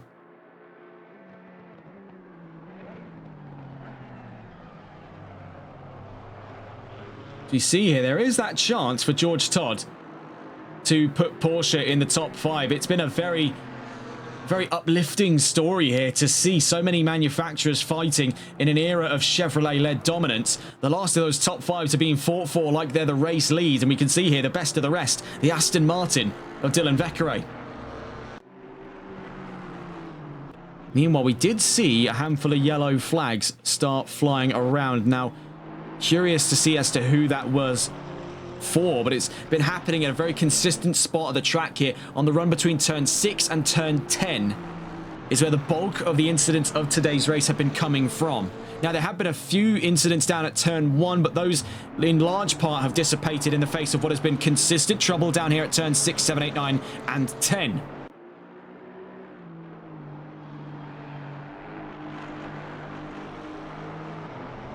And so, whilst things start to, by the looks of it here, simmer down just a little bit between Vekere, Todd and Di Tosto, let's have a little look around the field to see some of the other fights going on at this time. Richard Cecil, having already taken his mandatory pit stop, having gotten up past Carson Claus, I should say, in the top 20. I also want to get a look on board here. There was quite an interesting fight going on between the two Mercedes cars. That's sadly since dissipated as Brandon Carr is into the pit lane at this time. And I believe it was going on at the time with, I want to say it was the 607, but it might have actually been the 39, or for that matter, the 6. I think, yes, no, it was. It was the 616, if I'm not mistaken, of Andrew Veldkamp. Again, they find themselves falling into the same pitfall here as the Chevrolets of the Malwar Racing team. They do happen to run a lot of the, well, I guess to say the same colours, but different patterns, of course. But when two of your colours are easily confused in a vacuum, dark grey and black, we're just looking for where the red's located in most regards. We see Brandon Carr on the exit of the pit lane then. Very easy to distinguish from the grid. And that, what would you say that is necessarily? Mint, aqua, turquoise, some bright variety of blue. Nonetheless, a very vivid paint job for the 888. Coming up on the halfway mark of this race then, let's pick back up where we left off inside of the top 10, and things are still an all-out war between Vekere, Todd and Di Tosto. With two of the Chevrolets part of that fight earlier on, both Wright and Bourne separate from the field. Wright having taken his mandatory pit stop, Bourne having served his drive-through penalty. It does leave things a little bit sparse in terms of pressure from Chevrolet. The rest of the manufacturers of today's top 10 left to clash among themselves. Now, there is the consideration in the near future for Kevin Quain to come and have a go. Strategically, he's still in the same boat as these three on your screens at the moment. Meanwhile, we see here for Byron Forrest, still caught up in that incident from earlier. Currently up to 13th place. Now, he has got strategic upper hand on the majority of the field, but he's going to have to knuckle down in the next 31 minutes if he is to deliver on another solid result today, where things were looking very hopeful at this time. One fell swoop gave rise to the incident he finds himself in today. Vincent Simard and Christian Lebay are into the pit lane at this time, leaving the 111 and the 120. Actually, no, as I say that, the number 30, I should have said, out on track to inherit the front row. In the terms of Dylan Vekere, he'll be moving up to 3rd place. Todd up to 4th, Di Tosto up to 5th. Number 35 in trouble up the road. That's Didier Potvin with Aston Martin out through turn 1. As you see here for Vekere, separate from Todd by about 1.1 seconds. Now, they're quite a bit of a concertina effect. You'll see that drawback up to 1.3 seconds by the time we get down toward turn 2. With any chances there? No, 1.2 seconds as it stands right now.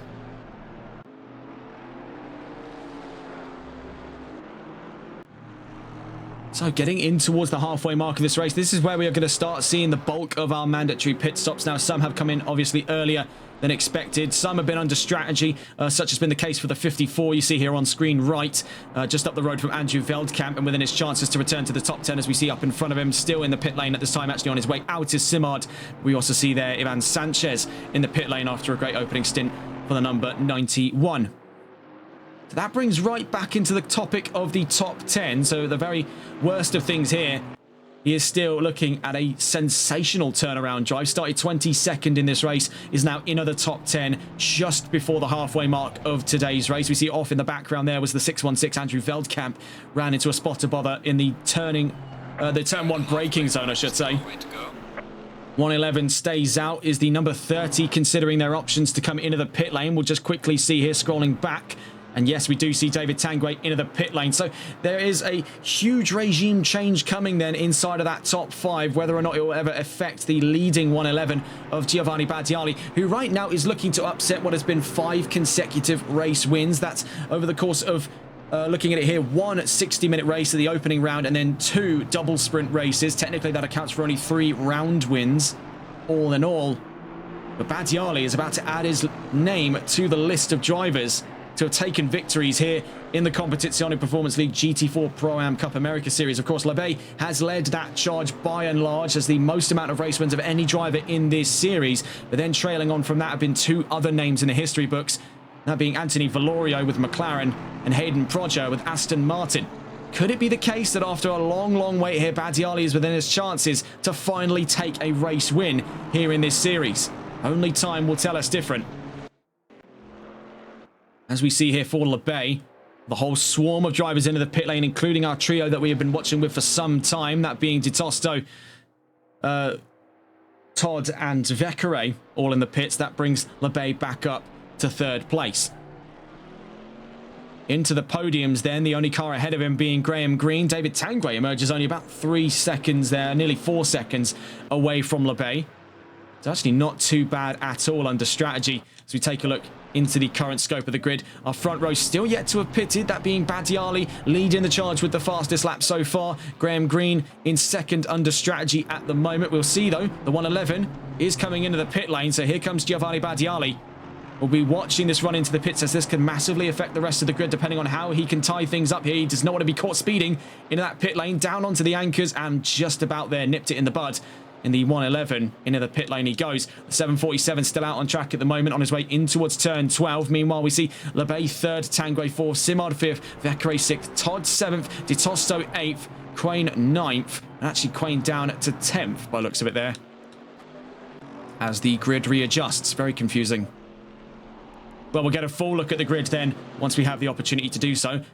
We see into the pit lane comes Graham Green. Number 6 has been given a drive-through for track limits. That's the 2nd one today for Clinton Bourne. So things have gone from bad to worse here on a driver that was predicted at the front row. Still made an appearance inside of the top 10, but it has all come up for naught in the case of that number 6. Green into the pit lane at this time. Now the real scope is going to be on Badiali because he has to have this one absolutely perfect if he means to hold on to this race lead. And we can see making his way out through turn 14 onto the opening straight as Badiali nears the pit lane exit. We see it is very close now between Labey and Badiali on the exit, on the run out of pit row, down towards turn 1. You can see there, just looming over the crest is the 119, but it is still a healthy dose of distance there between Labey and Badiali. Green still in the pit lane at this time. And as Tanguay moves up and ahead, that pushes Green out of the podium positions. Vincent Simard makes that towards the back of the top 5, right on his trails at the moment to make that out of the top 6. And now this is really something quite admirable indeed. If you're to take a look here from the point of view of that number 54, because that, as it stands, is right up into the top 5. Bear in mind, just to sort of lay the scene here for those of you just joining us now, the scope of it is Wright started 22nd in this race. He had a qualifying ban coming into round 4 of the championship. He came into this race with no times on the charts to play with. And as that stands right now, he has been able to turn 22nd, plumb last of the grid, into a top 5. I mean, that is staggering. That genuinely really does take me quite aback there.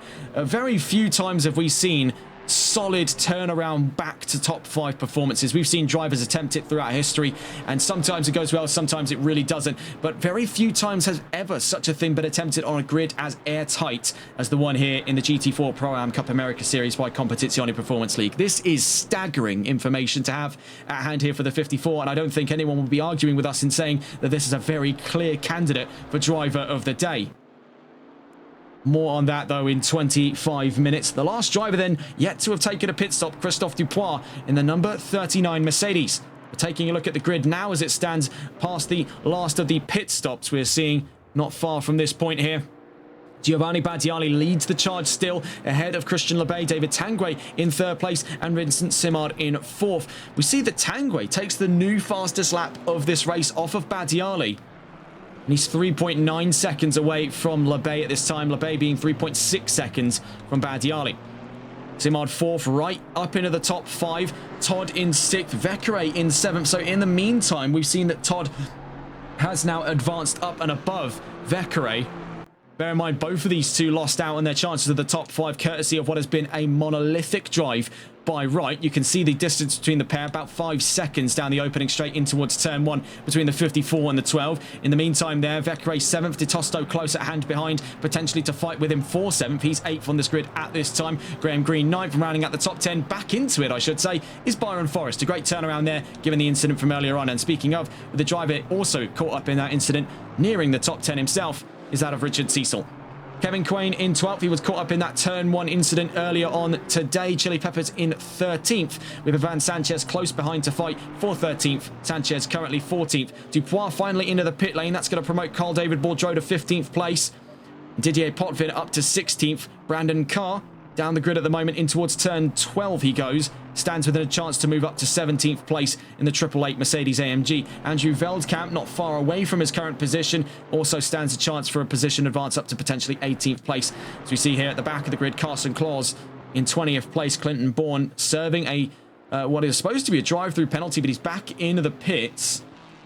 And this has not been an emergency stop, but you can see there's been a very deliberate stop for him here. You can see 2 cars actually look to be rather damaged. That's the 39 in the pit lane at this time. Actually, no, that's Dupois, but he has been stopped for considerably longer than we would have been expecting at this time. So there's definitely the inclination of damage to be had there for the 39. The same story applies to the number 6. Looking here then, onto one of the closer fights of today's grid. Vecchiere versus Di Tosto. Todd up in 6th place as well. I must say, for Porsche, it has been a great race as well. While they may have been denied the chance to deny Chevrolet another 1, 2, 3, 4, and 5, they have put on a valiant performance. And that really is the same story that applies there for both McLaren and Aston Martin on their trails as well. We see here for Graham Green in the top 10 at the moment. Byron Forrest not too far off of his position as we speak. Still one of the closest fights to be had at this time, Peppers v Sanchez. This could be an exciting one to watch here. Of course, Ivan Sanchez, we've seen him to get into a few fights before on the grid over on the NLRL Sunday League in his time with the Holkianos Motorsports team. And now we'll see what he can do here on his Competizione Performance League debut. The Spaniard chasing down Peppers for 13th place. 1 second between the pair of them makes one of the closer fights on today's field. And much like we see in another fight going on, Tosto versus Vecchiere, it's McLaren versus Aston Martin.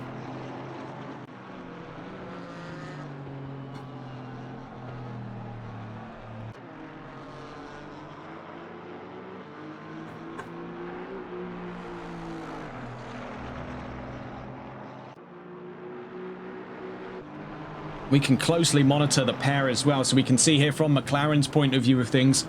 This is up in the fight of 7th. Meanwhile, this is the fight of 13th. Playing in almost perfect parallels to one another here.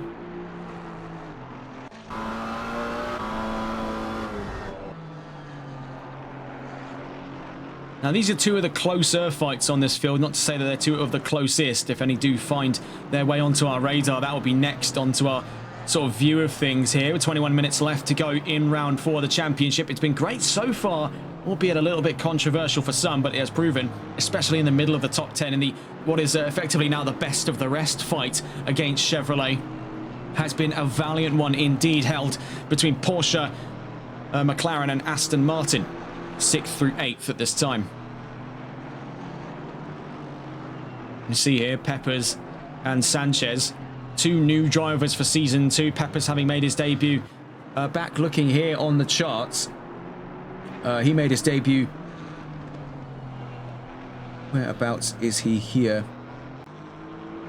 He made his debut in round 1 of the championship. In the case of Sanchez, it's today that we first see the 91 on today's grid. So it's a case where one's got a little bit more skin in the game here over the course of Season 2, but in the grand scheme, both of these two are brand new drivers to this series.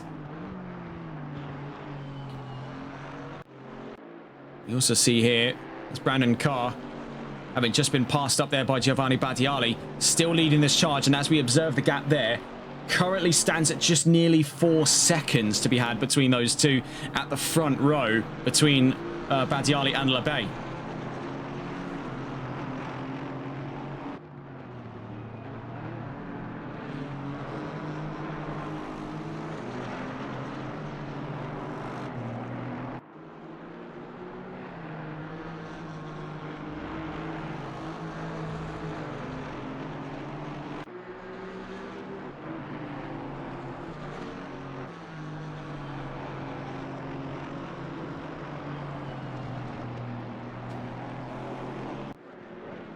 Of course, taking a look as well, just briefly back up on that front row, just in the discussion really, as we see here.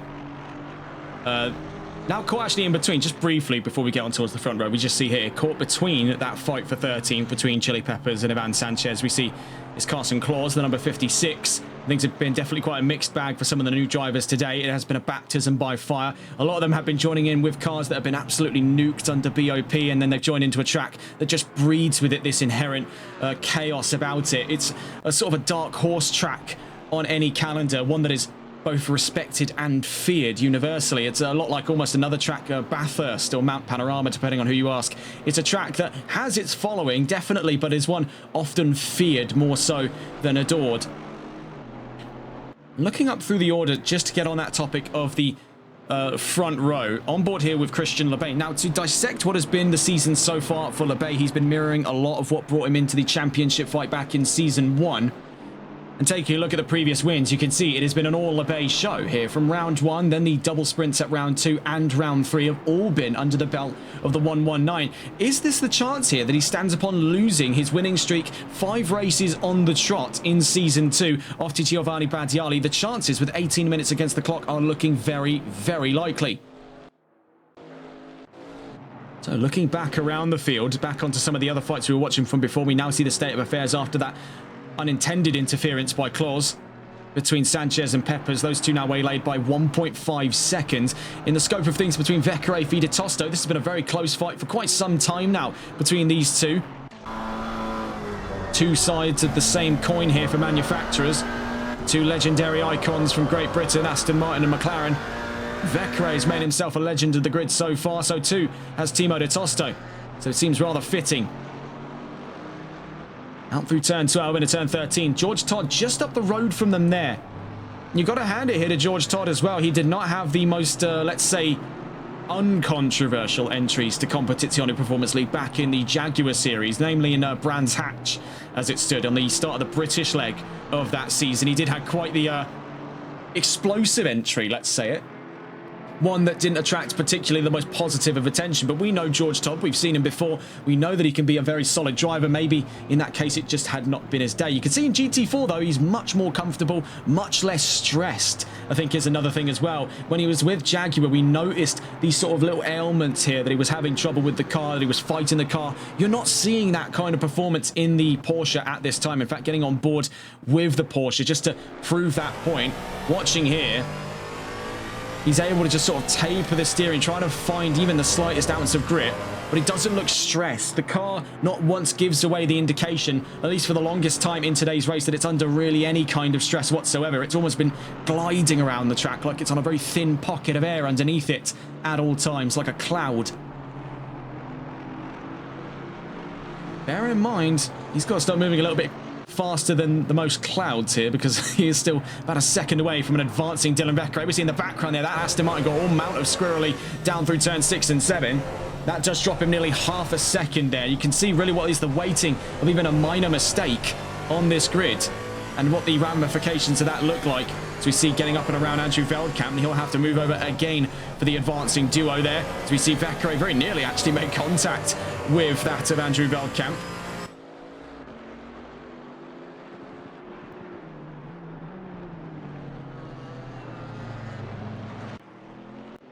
Looking up back into that top 5. Now, there had been the considerations for some time of a fight on the second row. We can see now the current state of affairs tell us anything but that, as it's 17 seconds on the data there between the number 30 and the number 120 of David Tanguay and Vincent Simon. Now, that doesn't stifle Chevrolet's chances of another 1, 2, 3, 4, 5. In fact, I think this is, if we keep our memory jogged here, I think it's their 4th one this season. Which is why, I mean, coming forward from this point, I'm never going to hear it off of any drivers that the Ford Mustang up in GT3 is too overpowered. All you need to do is take one look through the history books of this series to find that Chevrolet has yet to lose a race after what has now been running on to our 6th race on our 4th round of the season. They've yet to lose a race. They have yet to qualify off of pole position, if I'm not mistaken, as well. It's also been a case where they have claimed, coming up on it, if they stay in the positions that they are in the next quarter of an hour, they're 4th, 1, 2, 3, 4, 5. Now, the first time we saw that, it was incredibly impressive. We've seen 1-2s before. We saw them from Aston Martin in the Sunday League. We saw 1-2-3s before. We saw that from Ford over on the Sunday League again the season thereafter. How many times can you say you've ever seen a 1, 2, 3, 4, 5? And now how many times can you say you've seen a 1, 2, 3, 4, 5 4 times in one season? The odds don't look likely. That 6th gen Camaro has been made with, frankly, unfathomable amounts of power, and that is what's given them the upper edge.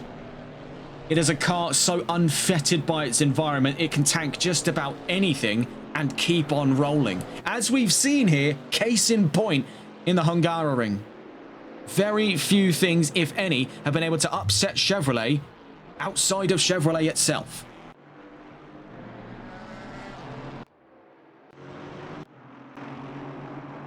We do actually see, well, did see for a moment's time, the 56. That was Carson Claus, I think, again, had more trouble, and I believe is into the pit lanes at this time. We see here, this is the 56 of Claus. Had an issue off at turn 4. It was in the runoff zone in towards turn 4 and then turn 5. And he's been brought back into the pit lane here. So too is Clinton Bourne. I believe both of these two may be out of this race, bringing the tally of drivers down towards 19 from 22 at the start of today's race.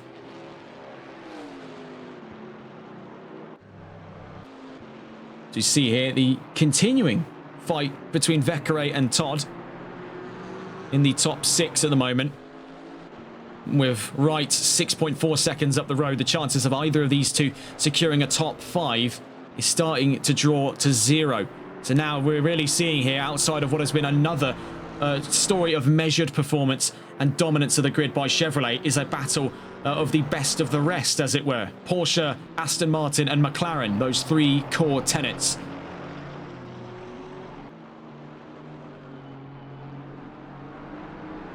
According to one of the drivers here, I believe it to be the 56, currently tuning in on our Twitch chat, he flipped earlier in turn 1. So that would suggest now we're 2 weeks on the trot where cars have gone up over their roofs. I mean, just to bring up what we're talking about, that for those maybe out of the loop, this is what happened last week in Barcelona. This happened to Clinton Bourne. We're watching there from Dylan Vekere's point of view. This is the RACC chicane. Flips to one side, flips onto the other. I mean, it's such a smooth move. If we're to suggest a car has flipped again and we've missed it, oh, I'm gutted. I'm actually gutted.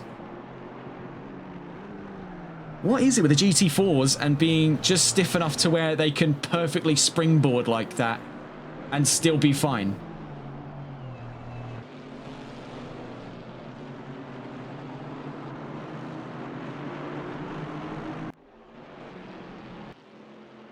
You see here, right in the top 5. Meanwhile, looking at it here, there was another penalty dished out, this time to Carl David Bourdreau, the number 23, has a few more laps to serve their drive-through penalty before they receive a very sizable one following on that. As we see in the background here, Vekere v De Tosto could be coming up in the near future. Another fight to consider, Cecil v Quain. Let's go and catch on board, though, with that fight between Vecchiere and Di Tosto. This could be quite an exciting one. Let's go and catch on with the McLaren's point of view of things, if we can go and find them at this time. So there's the 58 of Timo Di Tosto, chasing down 7th place there off of Dylan Vecchiere.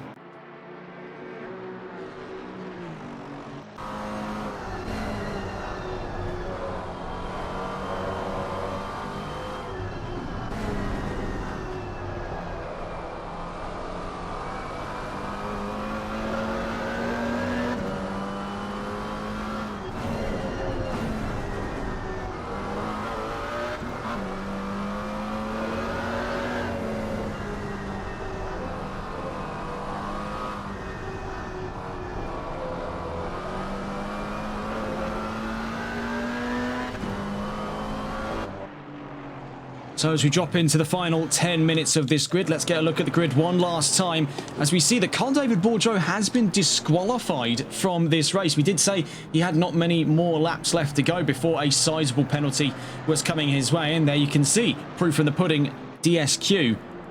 A very rare sight indeed. Well, currently looking into the scope of things right now, Giovanni Badiali leads this race,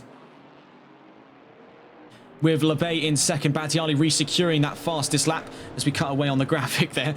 David Tangway third place with Vincent Simard fourth. Almost said his first name. I actually don't know what his first name is, to be fair. Always assumed it was Mark. Don't know why. M. Wright, fifth place. Todd in sixth. Vecchiere seventh. Tosto eighth.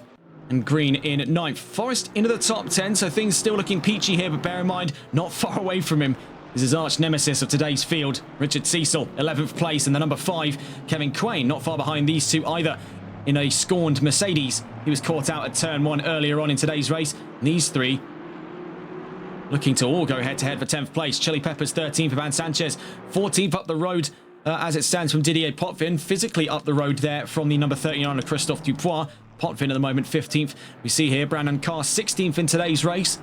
Velkamp 17th. Dupois 18th. We see they're running wide out of turn 1, and in the pit lane still is Carson Claus, who I'm told we might have the clip from as to what actually happened to his car. So we're going to see if we can get that up on screen if possible.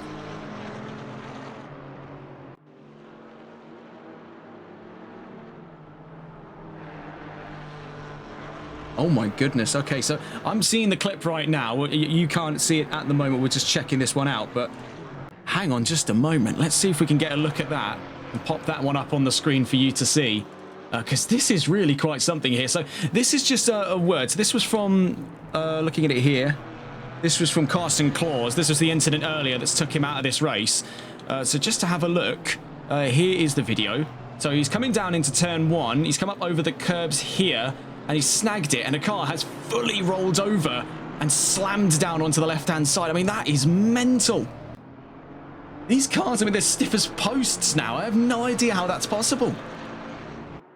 That is quite something indeed, as we're seeing, in the meantime, has now formed up into a fight for 6th place. As we watch here from Timo Di Tosto's point of view, he's got front row seats to Todd v. Vecchiere, dropping into the last 7 minutes of racing. Out through the very same corner that caught out Claus earlier on.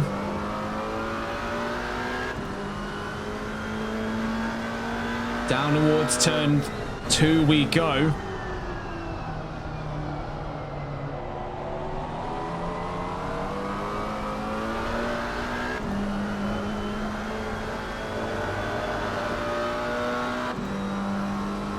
You can see front row tickets here, and he could very much so be part of that fight in the near future. Great run through turn 4. Meanwhile, a bit of a howler here for these two up in front. They started bleeding a lot of time away from that McLaren. So we're still on board here with Timo Di Tosto, very much now part of that ongoing fight for 6th, just up the road from him. The 616 has its drive-through penalty cleared. That was for Andrew Veldkamp. 6.5 minutes to the checkered flag. Bit of a stutter there, bouncing down onto the suspension for the number 58 McLaren. In through turn 9. Down towards turn 10 we go. Turn 11 coming up. You can see here he's just clawing for even an ounce of ground ahead. Meanwhile, up behind him, the 824 and the number 5 are brawling for 10th place like they did not too long ago inside of the top 10 earlier on in this race. 6 minutes left to go, and we see Vekere gunning it up the inside. Was that a bit of contact? I believe it were. Between those two, the number 12 and the number 161 make contact through turn 13. Now to turn 14.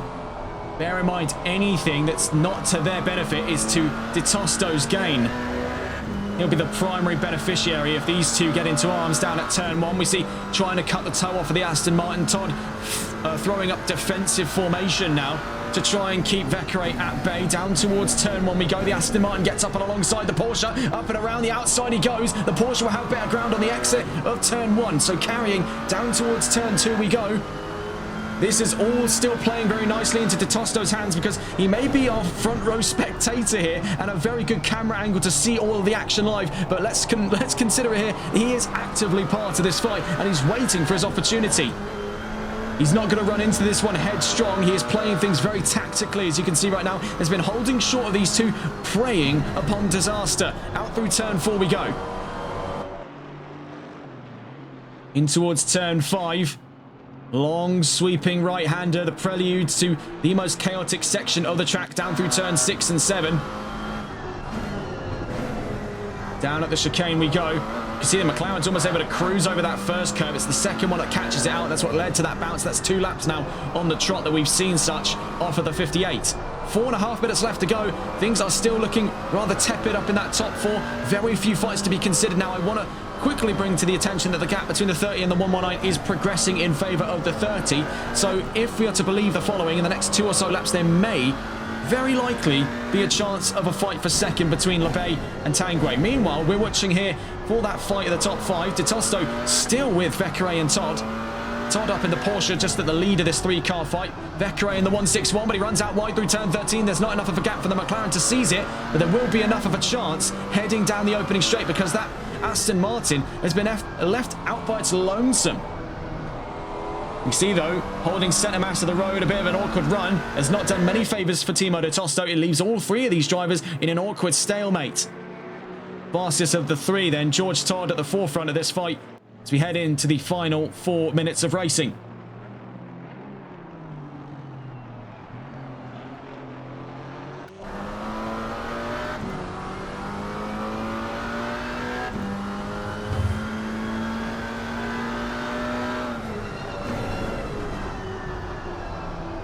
Down through turn 2.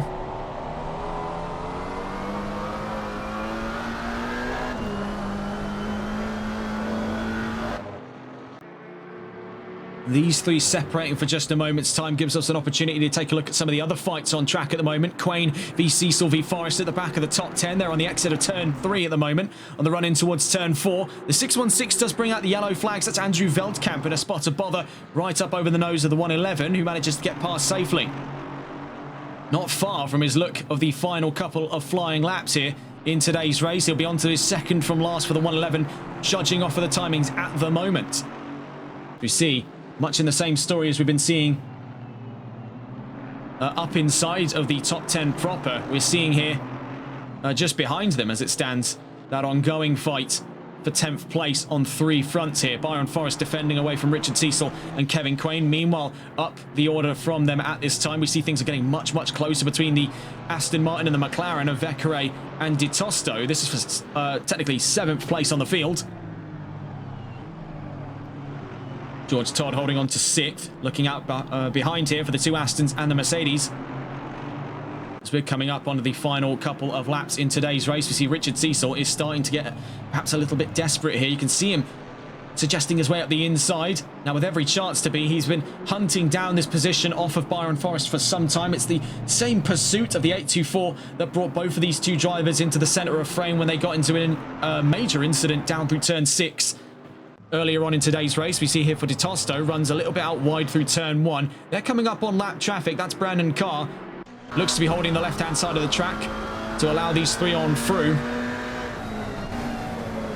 can see it can only work for so long. It's just come at a very awkward time there for Timo DeTosto. That might have just cut him off accidentally. And of course, this is one of the many dilemmas faced by lap traffic, is just a timing case. It's not gone particularly well in that instance, but not an awful lot he could have done. He was just running out of road. Out through turn 3, not far from his position, I should say as well, is this ongoing fight between Forrest and Cecil. And then we can actually cut between what is now the newly found two-car fight heading into that final lap not far from now between Todd and Vekere. Looking here for Cecil v Forrest v Quain. These three still incredibly close to one another. The leaders onto the final lap as we see at the moment. Taking a look here. Cutting between a war on two separate areas of the top 10. A fight of 6th. For this time between George Todd and Dylan Vekere looks to be coming to a head in a moment's time as they get on towards the final lap of racing. Now, we'll not long be catching on board with what is set to be the 4th unique name in the history of this series to take a race win. Not far from this point, and the first ever driver to win for Italy as a nation here in this series. History not far from being made here, but following on that have been two incredible following acts. As we see here, potential side-by-side action to be followed by Cecil v Forrest. Cut off there at turn 13. This could invite in the 607 as we see down towards the line. They've still got one more lap, so don't celebrate too early between these two, trying to cut each other off. Todd v Vekere continues to rage on as they head into the final lap. The 161 looking for a way up the inside over the number 12. Is it suicide to attempt? Very nearly, as we saw the number 12 move up to the inside under the brakes. Out through turn 1 was minor contact between the pair. That does invite in the opportunity to side-by-side action into the next corner for the 161. Down through to turn 2, can't find any room of it. Meanwhile, in the fight between these three, we see coming out through turn 1, the chances exist there for a move up to 11th for Kevin Quain. So it's all coming to a head here in the final lap of racing. Not long from now, we'll be catching on board with Giovanni Badiali, who's set to become race winner today here in round 4. Following on the trails of that have been incredible fights going on across this field. Let's go and catch on board if we can here as we see another angle of that fight just from earlier on. We get on board though with the man of the hour heading in towards turn 14 not far from now. We followed on with Giovanni Badiali on a few occasions throughout Season 1, but here in Season 2 is where it all comes to a head. Down towards the line, Giovanni Badiali wins in round 4. An unbelievable performance today by the Italian talent. The 111 finally victorious here in the Competizione Performance League GT4 Pro-Am Cup America Series. A very close podium decided there between Christian Lebay and David Tanguay. Let's not hesitate much longer to get back on board with some serious fighting going on inside of that top 10 at this time. Watching here, Simard makes 4th place in the number 120, close on his trails there. An easy driver of the day nomination for the number 54 of Wright. Simard, 4th place. Wright started 22nd and made 5th. But watching here as it comes to a crawl here for the 6th place fight down towards the line. Todd has it by a hair's width over that of Dylan Vekere. To the line they go. Todd 6th, Vekere 7th, Di Tosto 8th. Heading to the line here. Who makes the last of the top 10? By looks of it here, it's Byron Forrest. Coming back from uncertain odds, trailed by Richard Cecil and Kevin Quain all the way to the line here, 10th, 11th and 12th in their fight respectively. What a race we have had here today. One to go down in the history books as one of the greatest races we've had in this series. The 4th new driver to win in this championship after the most recent, after Christian Lebay being, of course, that of Hayden Prodger in the season finale. Then on our visit to Watkins Glen back in Season 1, it was Anthony Valorio, I should say, to take race wins. And those are the only 3 drivers besides Christian Lebay to take race wins in this championship.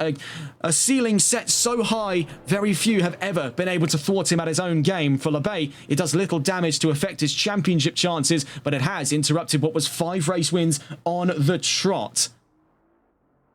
So the major takeaway from it as we wait to see to the line the number 39. We'll get the full results in a moment's time there. Your race winner, Giovanni Badiali in the 111 Chevrolet, does not interrupt the flow of a 100% success rate for Chevrolet in this championship. Moreover, it's the 4th 1, 2, 3, 4, 5 in Season 2 alone.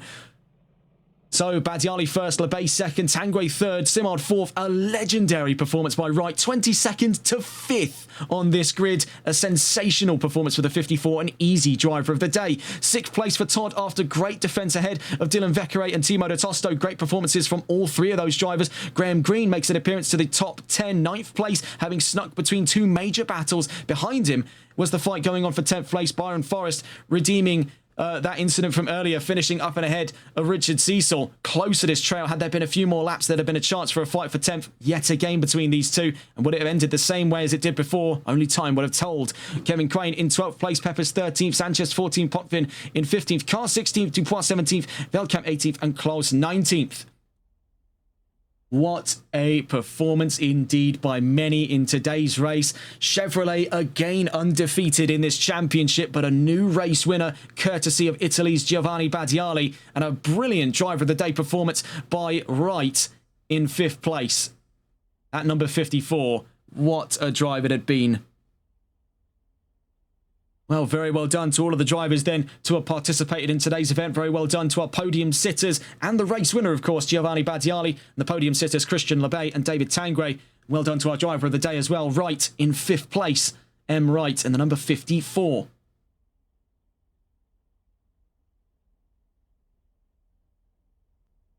That was really quite something indeed to be had. And a major takeaway of that as well, looking into those results, we see Sanchez in the top 15. Same story as well applies. Oh, never mind. I guess we don't get the results, whatever. Well, we'll pick up on those results into the next week of racing as to see where we'll be as we've come past the first half of what has been a brilliant championship so far here in Season 2, the GT4 Pro-Am Cup America. We head to Valencia at round 5 for another hour-long race at a brilliant, brilliant circuit, the Circuit Ricardo Tormo in the Valencian community in Spain. That's set to be a great following act for what was the last Spanish race of the season, being round 3 in Barcelona. Then we'll be heading to the Circuit of the Americas and Snetterton for double sprint rounds at round 6 and 7, and then running into the season finale on February 24th. That'll be February 25th at 1 a.m. for our British viewers. That'll be in Indianapolis at the home of American motor racing. Well, that's all from us here today here on TRTN. A great race indeed. And if you're joining us later on in today's broadcast schedule, of course, right now as we're recording, it's the 28th of January. So it is a Wednesday for those tuning in from the United States or from Canada, anywhere in the Eastern Standard Time Zone, as we're led to believe. It is currently still the 27th. So joining us tomorrow, we'll be on with VSR in Season 10's penultimate round. 45 minutes of sprint racing set to follow in Barcelona. That's going to be a great one as we head in to the penultimate round of that great, great championship we've been on with those folks now for 3 seasons. Let's see where it goes next. That's all from us here on TRTN. Have a wonderful rest of your day. Take care. Good night.